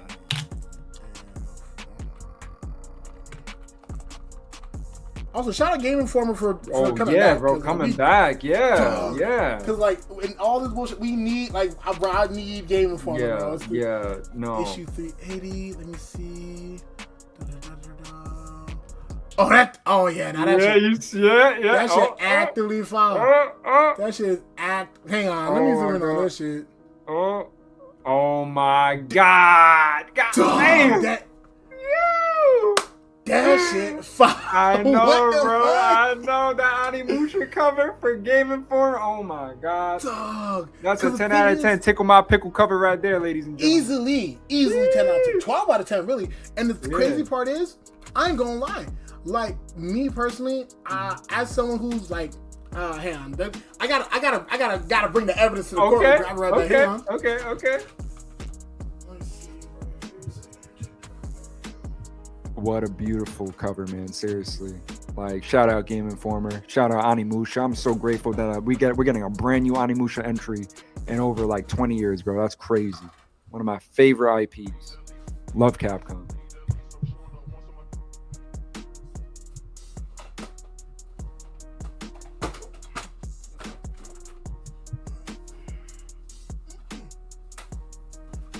We back. All right.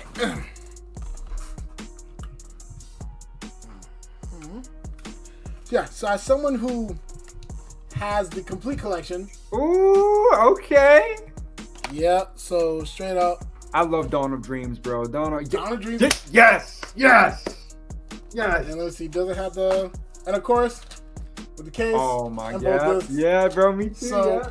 Oh, hold on. Yes, Hold on. We got a twin for a minute. Hold on. Twin up. Hold on. Oh! Yeah. Oh, you already know. Oh. Come on, son. We got a twin real quick. Goated game. You already know.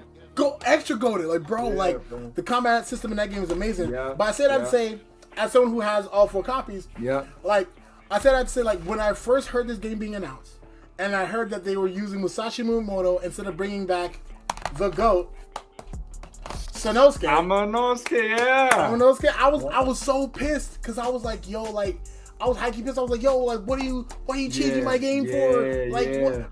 You know what I'm saying? And even when they did the anime and they had Musashi Miyamoto instead of Samanosuke, I was very much unhappy. And in that case, like once again, I almost let my bias get in the way of greatness because I played the demo, and when I tell you, it's like a marriage of the original Onimusha with Dark Souls intensity. But it's still Onimusha. It still has that charm. And I'll be honest, the game portrays Musashi Miyamoto incredibly well. Because while Musashi Miyamoto, of course, as you know, one of the greatest, if not the greatest swordsman who ever lived. Exactly. Bro, never took no L's. 0 L's. You know what I'm saying? He was, and like for good reason, he was beating motherfuckers with bolt orders and shit. Yeah, bro, like, he was. And that's real. That's a real story. That's real. That's real rap. Like that's Ganryushima when he was fighting Ganryujima when he was fighting Sasaki Kojiro. Yeah, because he pissed him off because he was taking forever to get to the duel, and he knew that would get him upset, and he used his anger against him as a weakness. Exactly. And then in that case, even more so was the fact that like they even portrayed that rivalry so beautifully in the game, whereas like Sasaki's there and all that, and I'll admit like. Because of that beauty, like I was able to say, yo, you know what? Let me put my bias aside for this one moment and play the game. Sat down, played it. I still got the only reason I had to remove the demo was when I was downloading the other Assassin's Creed games. Besides that demo was just a part of my library. Amazing. It's so good, and I can't wait for it to come out on September. I know, bro. It's gonna be September 4th. Yeah, September 4th. You know, it's gonna be so good. I can't wait, and I can't wait for Phantom Blade Zero, bro, in October right after that. Yo, let me see about the Phantom Blade Zero. I've heard word about it. Oh, it's so good, bro. You would that is up your alley. Best believe that is definitely up your alley. Zero. Yeah. What are we talking about here? Phantom Blade Zero. Okay, okay. The cover already got one. Yeah. Oh, wait till you see the gameplay, bro. Wait till you see that gameplay. All right, let me see.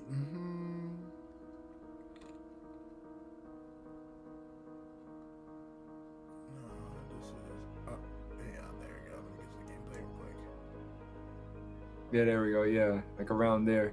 There we go. There we go. Ooh! Okay, I'm liking the scale. I ain't go. The design fire. Right? I'm helpless. I know, man. I gotta shut my mouth, bro. I forgot to shut my mouth. Oh man. Dog, you about to get dog. Yeah. I'll tell you. and paydays next week too, man. Ooh. Man, look at you see that? You see that, right? Oh my god, it's so clean. Oh my gosh, it is so clean. My brother's hyped for this. Is my brother's most anticipated game of this year is Phantom Blade Zero. That's completely understandable. For me, the most anticipated game has to be Onimusha, honestly. Yeah, bro, 1,000. So I can add, I'm adding that to my physical collection as well. I agree. Besides that, I definitely want to get my hands on Lego Batman. That's a good game, bro. I have it. Yeah. It's a really good game. Bro. If you love Arkham City, Arkham Asylum, bro, you're gonna love it. Oh, for sure. I'm down for that. It's basically Arkham City, but Lego. That's pretty much like what it is, honestly. I do enjoy that. I really do enjoy that. If anything, but honestly, getting into the questions, I gotta ask, what made you start game content creation? Wow, bro, that's a beautiful question, you know, because honestly, bro, I just felt like for the longest time, I would talk to so many people about games and it just went through one ear and out the other, bro. They didn't give a fuck. And I was tired of it. I was tired of wasting my breath, wasting my energy, wasting all this passion, talking people's heads off about games when they don't care. So I was like, you know what, man, I want to make a platform. I want to find my tribe. And here we are. I found my tribe. We talking right now. And that's why I made my channel, bro, because I wanted to make a platform where I could share my disdain, my disappointment, my excitement, my deep analysis for games. Like, I just wanted to create an environment for myself where I can just talk about games and people will come to me and we could make connections like me and you did, and we could talk about this beautiful, because I consider games high art, bro. That's what I consider. No, they are. You know, I'll say this much: anyone who doesn't consider video games high art by this point, just close their eyes for the most recent God of War series. Because like, if there's any game that'll tell you what high art is, like honestly, God of War, Soros, Returnal, and I'll throw in Expedition 33. If you don't know what high art is, play those 4 games. That's what I'm saying, bro. Like, so it just got to a point where, you know, I was tired of, you know, talking to people that just don't care. And, you know, another thing too, bro, is that I wanted to make a platform, because I've noticed, and I'm sure you've noticed this too with like content creators, you could tell, bro, like people are afraid to voice their opinions about certain games, right? Like for example, right? Like there are certain games that have like a force field around them where it's like taboo, like you can't criticize them. Like, I'll be honest, like even when you talked about God of War Ragnarok and it being mid, I'll admit there was a switch in my head where I was like, oh, must defend Kratos. But bro. Like, when I actually heard what you was talking about, I got it, because you understood my criticism, because it's to the point where like God of War is not like God of War hasn't been a challenging game, exactly, like where it's like it's not Souls, like all the bosses tough. The bosses can be tough, yes, but God of War isn't a game that you play to persevere through. It's a game you play to experience, honestly. And that's why a lot of the greatest climax scenes in the game are very much first person. Like when you finally get to smoke Zeus, it is first person. When Kratos gets freaky with those shorties in 1 and 2, and even in 3, it's very much close, like in person or whatever, or like you off to the side or whatever type shit. So I really understood what you meant by that after I actually took some time to listen to you, and like I had to agree where it's like God of War isn't like, I'll say this much. The earlier God of Wars, like 1, 2, 3, aren't games that you play for the rigor. Exactly. But I will say that God of War Ragnarok does make up for some of that, with its complexity of RPG setups, and also with its with the optional bosses. Because some of the regular bosses, you'll find a way to beat them, but a lot of the optional bosses, that's where they put their foot in. That's where they put a little adobo on the panito. You know what I'm saying? Bro. Yeah. You gotta put some seasoning in there. Exactly. And I think that's where the seasoning happens. And I don't think, and of course, like I didn't bring you on here just to be like, oh yeah, now I can really tell you how I feel about God of War. Bro. This is the thing too that I also want to tell people, right? It's okay to agree to disagree. It's so totally fine. Like, bro, there are people that hate my takes. It's all good. You don't have to lie. I'm not trying to convince you to think otherwise. You know what I'm saying? Exactly. And I think that's also an important point to make, where it's like, as people who have an opinion on games, as people who are a part of the gaming community, we have a responsibility to be more open to people's criticisms of games, and also be more open to just like not everyone liking the game that you like. You know what I'm saying? Yeah, exactly. Like, I love the shit out of Yakuza, like the Ryuga Kotoku series in the whole. I have most of the games on PlayStation Plus, and I've been playing through Yakuza 2 Kiwami right now. I have Yakuza 3 Kiwami physically. That's over there somewhere. I'll pick it out later. But like, actually, hang on. Also, it came with my Yakuza 3 copy. A deck of playing cards. Oh, see, that's what I'm talking about. And these shits is fun. Yo, Doppel, what's good, bro? Yo, what up, Doppel? How you doing? Yeah, let's go, bro. So you see that Dire Pass Level, bro? That was the first ever podcast I ever went on, like months ago. It was crazy. Yo, what up, Dire Pass Level? Yeah, shout out to you for putting Craig on an 8. I'm just saying, Hey, if you like this interview, you like how I'm talking to Craig, maybe you know. Maybe Oh, 1,000, bro. You know guys 1,000% have to collaborate because both of you are great conversationalists. You guys, for sure. Yeah, bro. Yeah, 1,000%. So, hey, Craig said it's cool, so you know what I'm saying? Bro. All people call your people, you know what I'm saying? Yeah, bro. Definitely collab. Oh, no, for sure. And then anything, what I love most about these cards, for one, look at the back of this bad. Look at the back of this bad boy. Straight fire. And then also, it's great because one of the things I picked up during the pandemic, card magic. So I practiced a little sleight of hand for a while. Yes. Oh, that's what I'm talking. That's what I'm talking about. Yo, I'll send y'all the DM. We lit. Yeah, bro. Yeah. I look forward to that episode, bro. You guys talk. It's gonna be fire. It's gonna be fire. It's gonna be straight heat. Yeah, bro. But yeah, well, of course, quick segue. Yeah, I was practicing card magic for a while back during the pandemic. Bro, this is, of course, this is me not paying attention. Yeah. But if I were paying attention, boom, there we go. And then yeah, stuff like that. So like, I practiced a little bit of card magic during the pandemic. Because for one, this is back when I was single, so I was like, I gotta have something cool to show girls. Yeah. Until I was like, yo, why not try to learn a cool skill during the pandemic or whatever? Yeah. And so yeah, I learned a little bit of card magic. I'm still learning how to like make cards like jump out the deck and shit, but like that's coming later. Right now, the 10 card pawn's been enough. Or even better, this trick I learned. It's probably not gonna be as best on these cards, but color swap. Yeah, it's a nice little swap change. But like, it's supposed to be a little faster. Kind of like this. Yeah. Okay. Yeah, it's a nice little snap change. So those are the two moves I've been learning during the pandemic and stuff like that. And yeah, so yeah, that's also why I love these cards, because they're really good for card magic like that. I love that shit. And also, we need more cool like DLC accessories, like accessories and stuff. Yeah, we need more cool like DLC accessories and shit. Like if I get the super duper bonus mode of a game, I want to be able to get super duper bonus mode stuff. Because the last game that had a good like collector's edition was I mean, without any bias, not this one, Ari Fantasio. 1,000%. Ari Fantasio, the banger collector's edition, and then also Assassin's Creed Shadows had a phenomenal collector's edition. So like those games had amazing collector's editions. I think we need more collector's editions. 100%. Because that would incentivize people to buy physical media. You know, if you do, you know.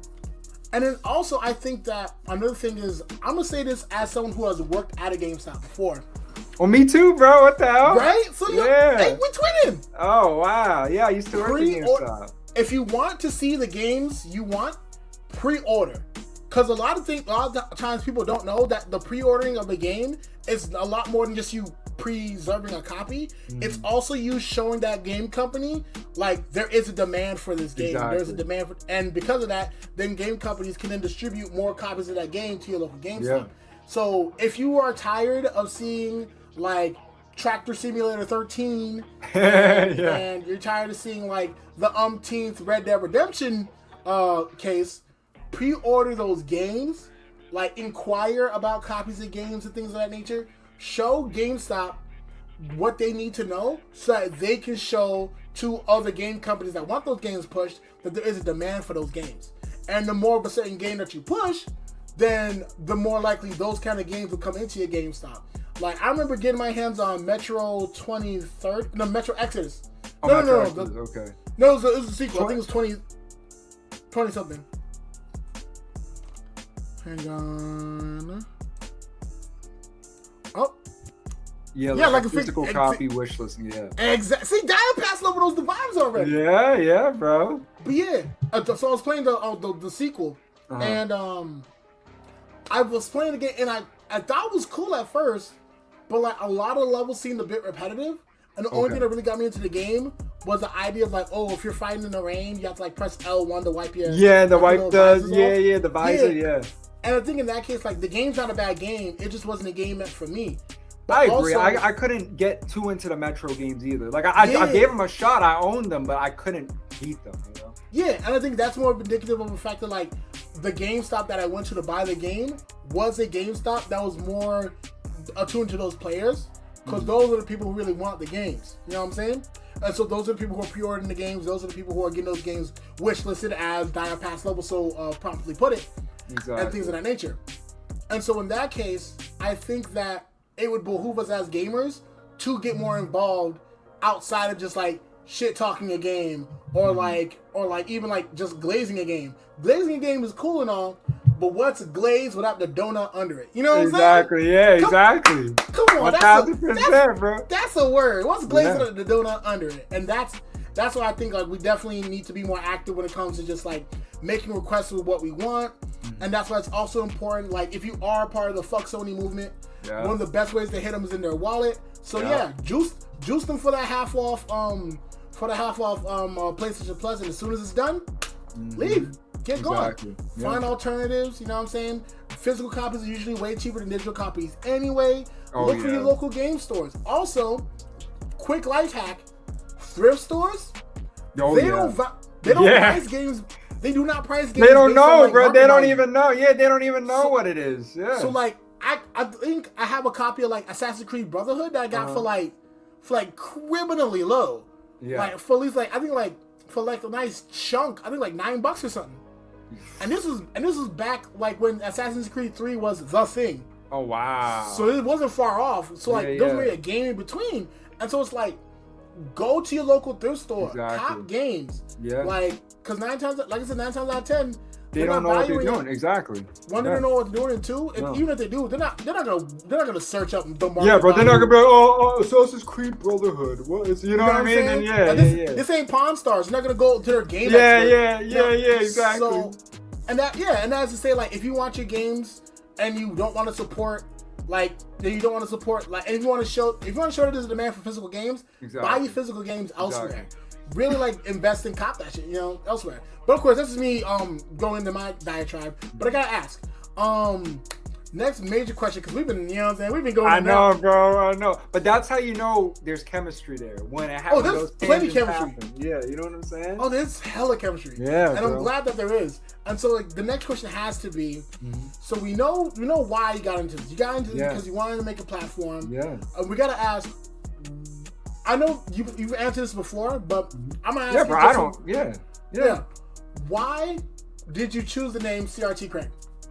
Oh man, okay. So the reason why I chose CRT Craig, right, is because growing up, bro, like this right here, this was my everything. It still is my everything. You know what I'm saying? Sure, the OG big bulky TVs. Yeah, I mean, when I started playing games, it was on a CRT, and to this day, bro, when I play my 6th gen games, my 5th gen, my 7th gen. Bro, there's a certain beauty that CRTs have that modern displays just don't give when you're playing retro games. Like, I know everybody loves emulation. I emulate from time to time. But there's something magical about playing those games on a CRT because those games were developed with being played on the CRT in mind. Like, they were developed with, okay, how can we optimize these games to look as beautiful as possible on these screens?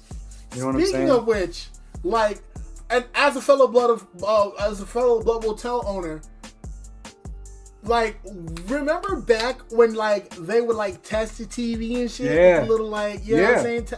Like, the NHZ tests or whatever. Uh-huh. And even more so about how, like, with, Blood Will Tell, like, they gave you a warning, like, oh, yeah, if you see black and white on your screen, your TV is not broken. Like, that... Like, there's something about that, bro. Yeah. There's something about that. You know what I'm saying? There's something about that. Like, and, bro, they're built like M1 Abrams tanks, bro. Like, these things are... what? You know what I'm saying? Like, and they're robbery-proof. Like, those are the TVs you get you don't want house burglary. You know what I'm saying? Yeah, like, you gotta be built like Azura, bro. You gotta be built like Azura. You gotta be swole as hell. Like, that's why they was working out. Yeah, that's why they was working out back in the days, boy. They trying to lift them TVs. Yeah, bro. You know what I'm saying? Bro, let me tell you something. When me and my dad had to bring that shit, bro, we were thinking about the Egyptians, bro, when they would carry the limestone.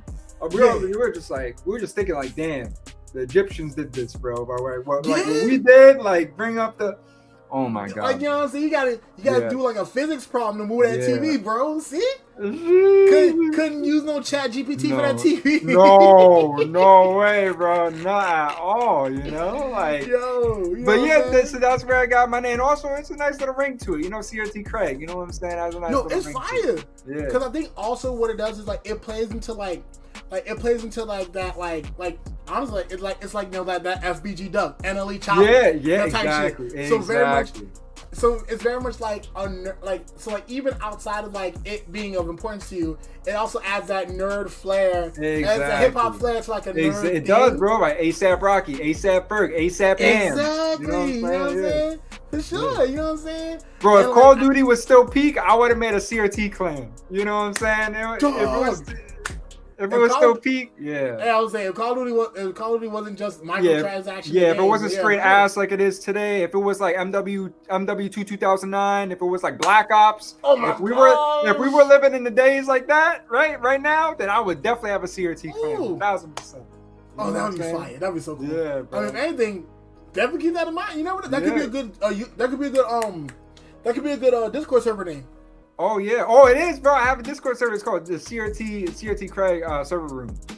Hey, so hey, jump on, get on that, y'all. Yeah. But bro. also, I have to say, next question has to be, what personal skills do you think help with your content creation? Like, for example, me. Fun fact: I'm a math tutor by trade. So I'm very much having conversations with people and like approaching them and being able to break down information is a part of my job. So the conversation that we're having right now, all attuned thanks to things like calculus, geometry, probability. Wow, bro. I wish I had you growing up, bro, because I'm terrible at math, bro. I'm terrible.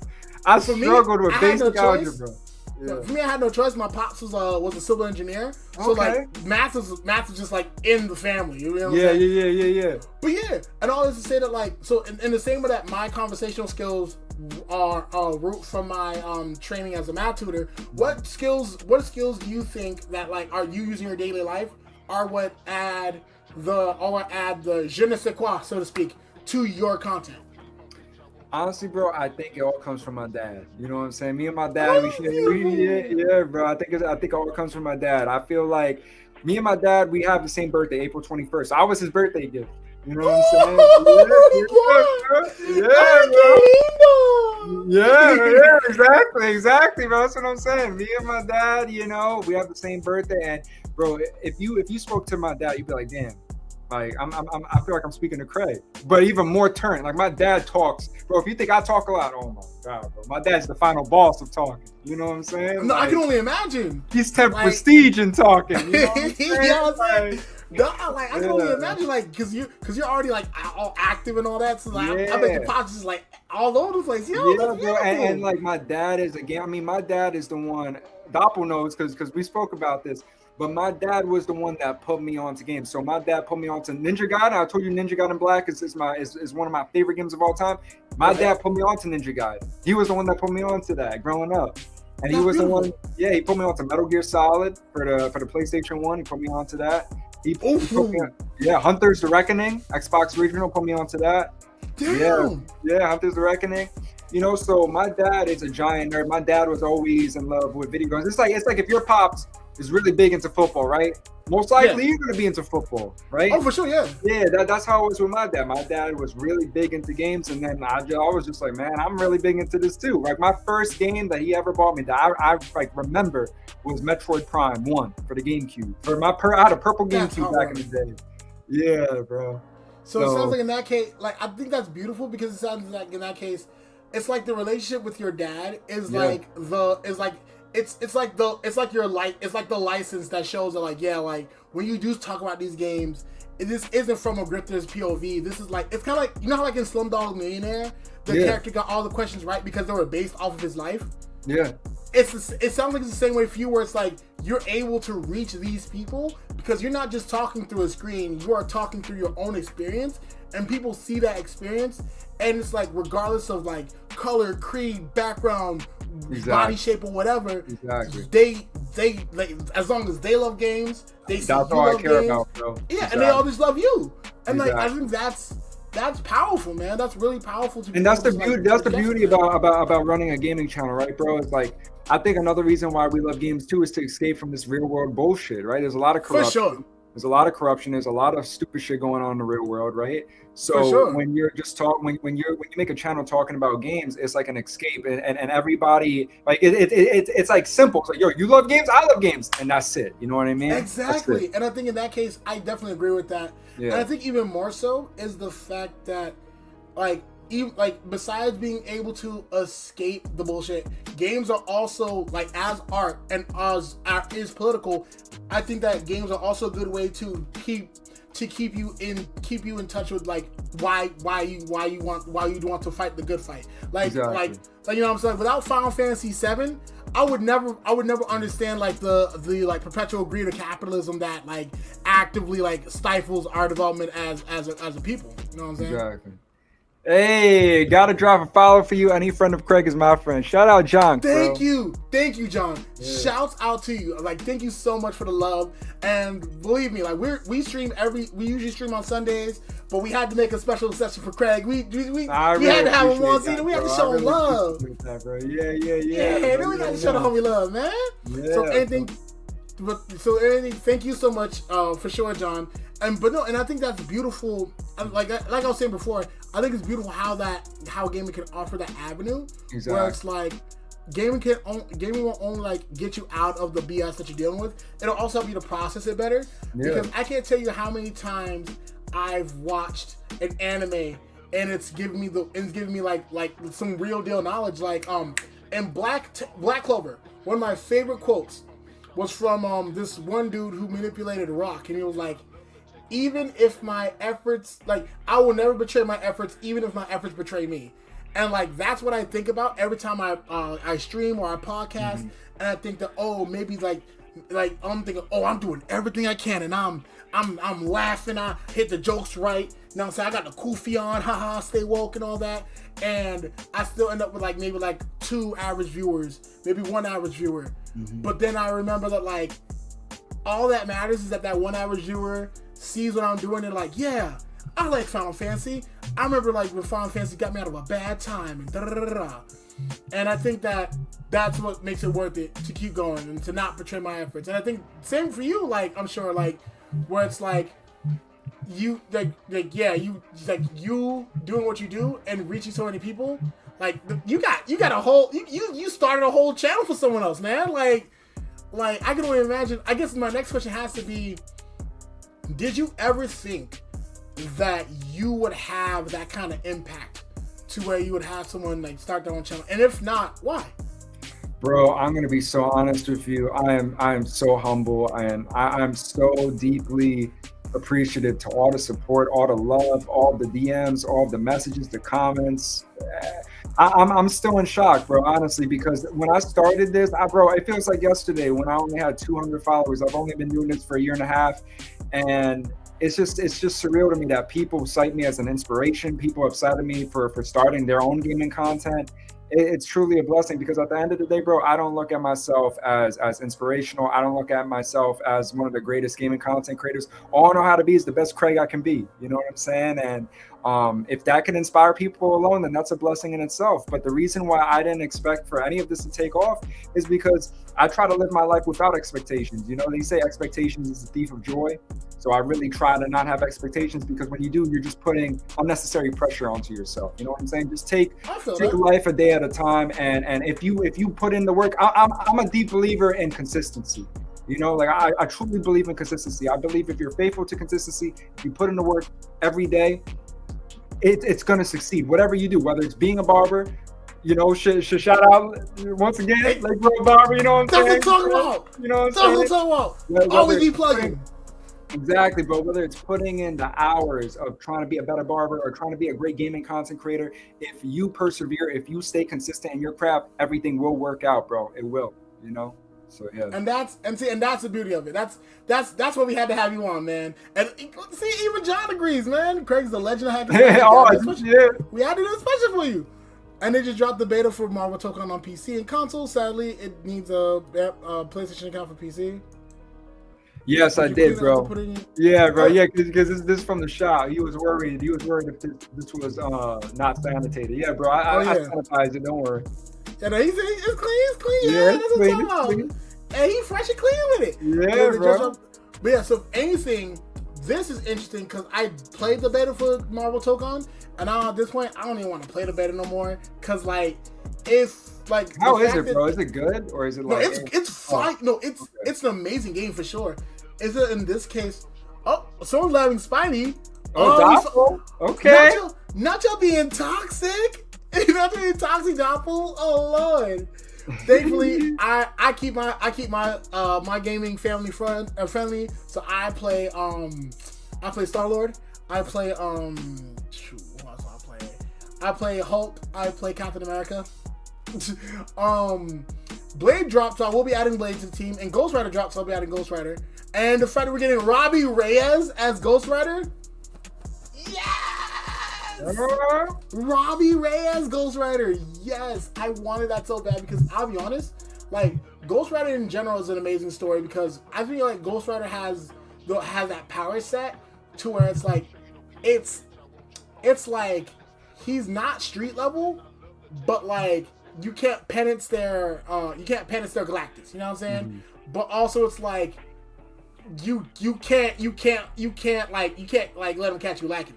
You know what I'm saying? Yeah. A lot of people said that it reminds them of Marvel vs. Capcom. I'm like, okay, but it's 4v4 instead of 3v3. Yeah.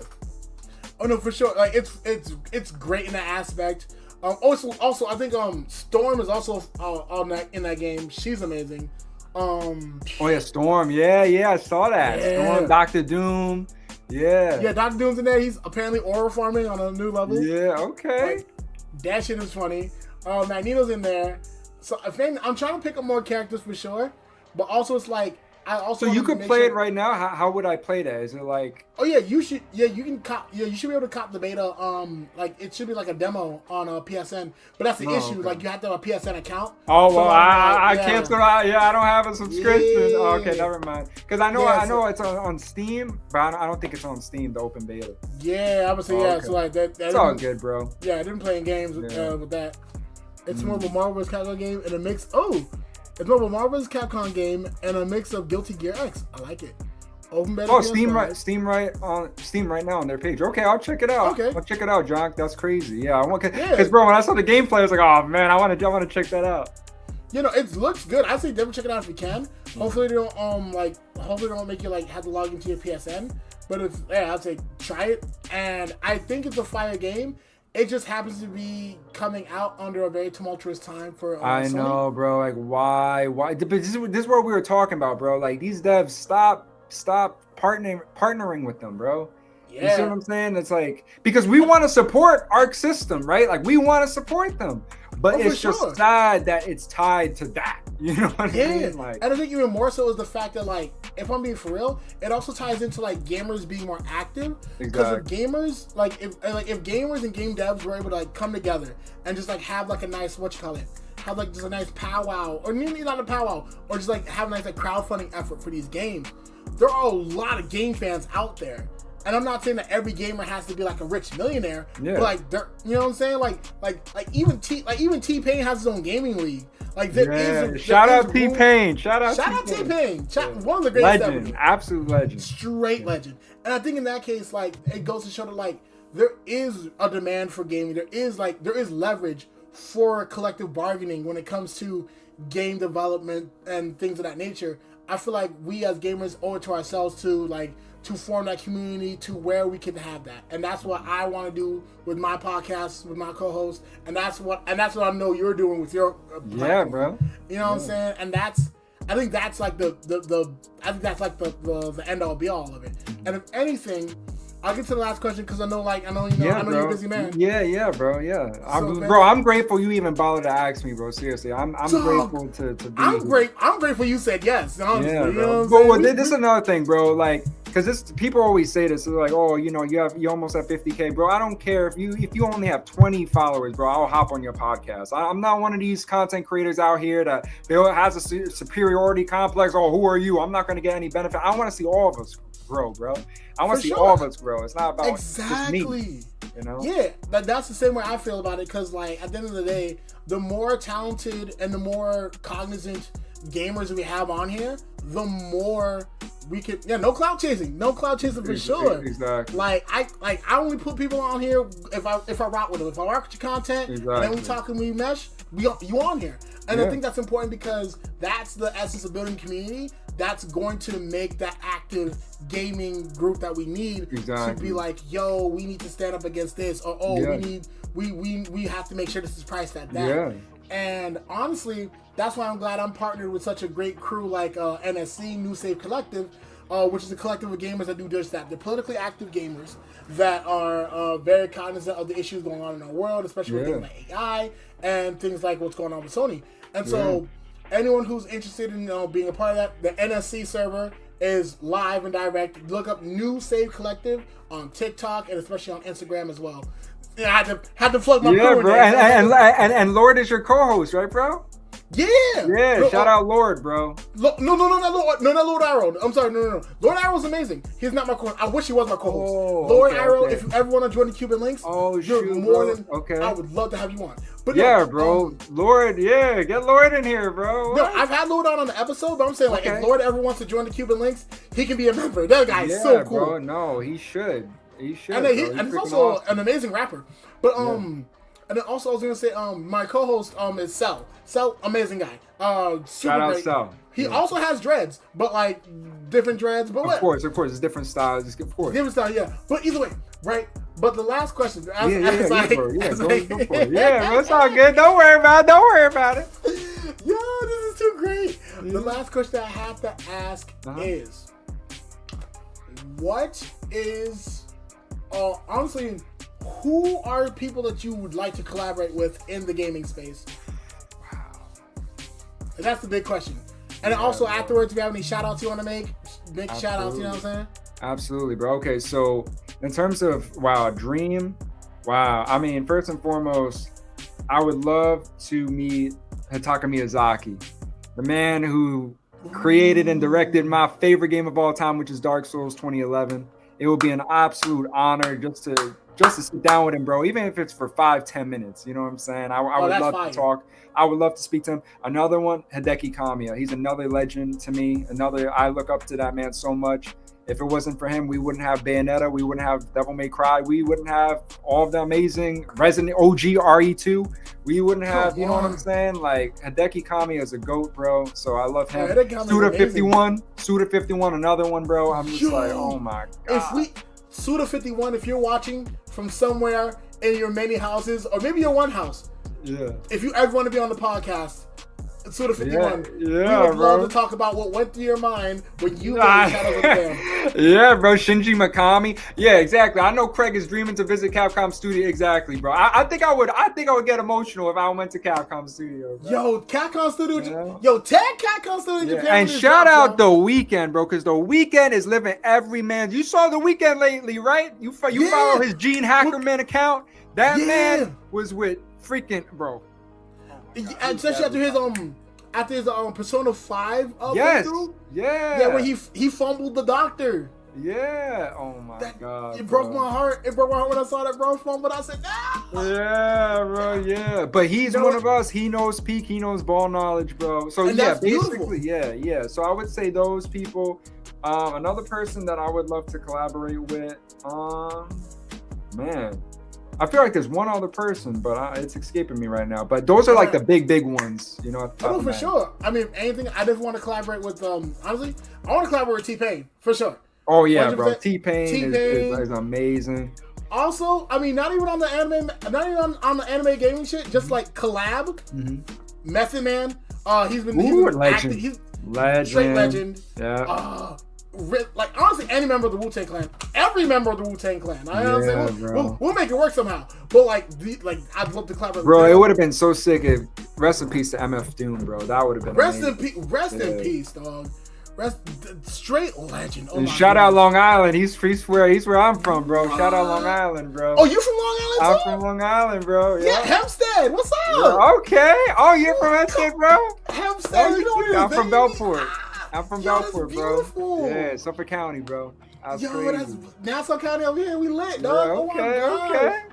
Yeah, bro. See, look at that. That's what I'm saying, bro. If you know anybody, bro, Tell him Lake Grove Barber, bro. Lake Grove, yo, get your edge up. You know what I'm saying? If you got the Smash player shit going on, and you trying to smash something, player, go get your hair cut over at Lake Grove. Lake Grove Barber, bro. You already Lake Grove know. Barber, come through. It's lit. You know what I'm saying? That's the new tagline. If you got a hairline like a Smash player, but you're trying to smash something, player, you know where to go. Yeah, that's crazy. Small world, bro. That's crazy. Wow. Insanely small world. Wow, bro. Oh my god. Okay, John said he would like to work with Freddie Dredd. Freddie Dredd from Toronto. Oh, and the True Gamer knew. Okay, Freddie Dredd. Shout out Freddie Dredd. Shout out Freddie Dredd. But if anything, man, to say it's been a pleasure would be a gross understatement. Same here, bro. I would love to have you on again, especially with my co-host. We'll do it, because you for one, you definitely helped me to know that I'm on the right path doing this shit. You know what I'm saying? You are, bro. And I think that this is definitely going to be something that I carry with me. And also for sure we'll be getting the clips on soon because I have to make space because I had a bunch of clips from earlier. So so we're gonna get the clips on soon and we're gonna get this popping. Yeah, so bro. Anything? I was recording my OBS too, so don't worry. Don't worry, bro. Yes, I got you. Sir. I got you. I got you. So in that case, oh man, I don't know what else to say. Honestly,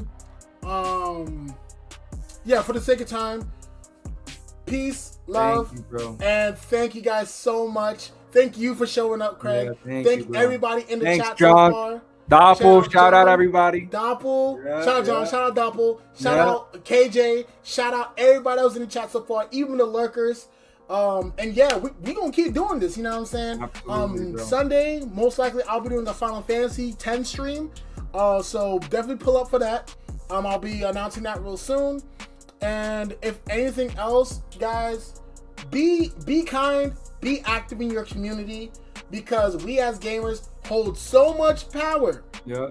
That I ain't gonna say no names, but the powers that be have actively worked to radicalize gamers for a reason. Yeah. So I'll say that much. So in that case, please be politically active in your community, dog, and show love when you can. And at the end of the day, bro, peace, man. Peace, bro. Thank you, bro. Thank you so much. Oh, shout out John. Yeah, you great too, John. We all great. Everybody great here. And now I'm about to drop the outro real quick, and it sounds like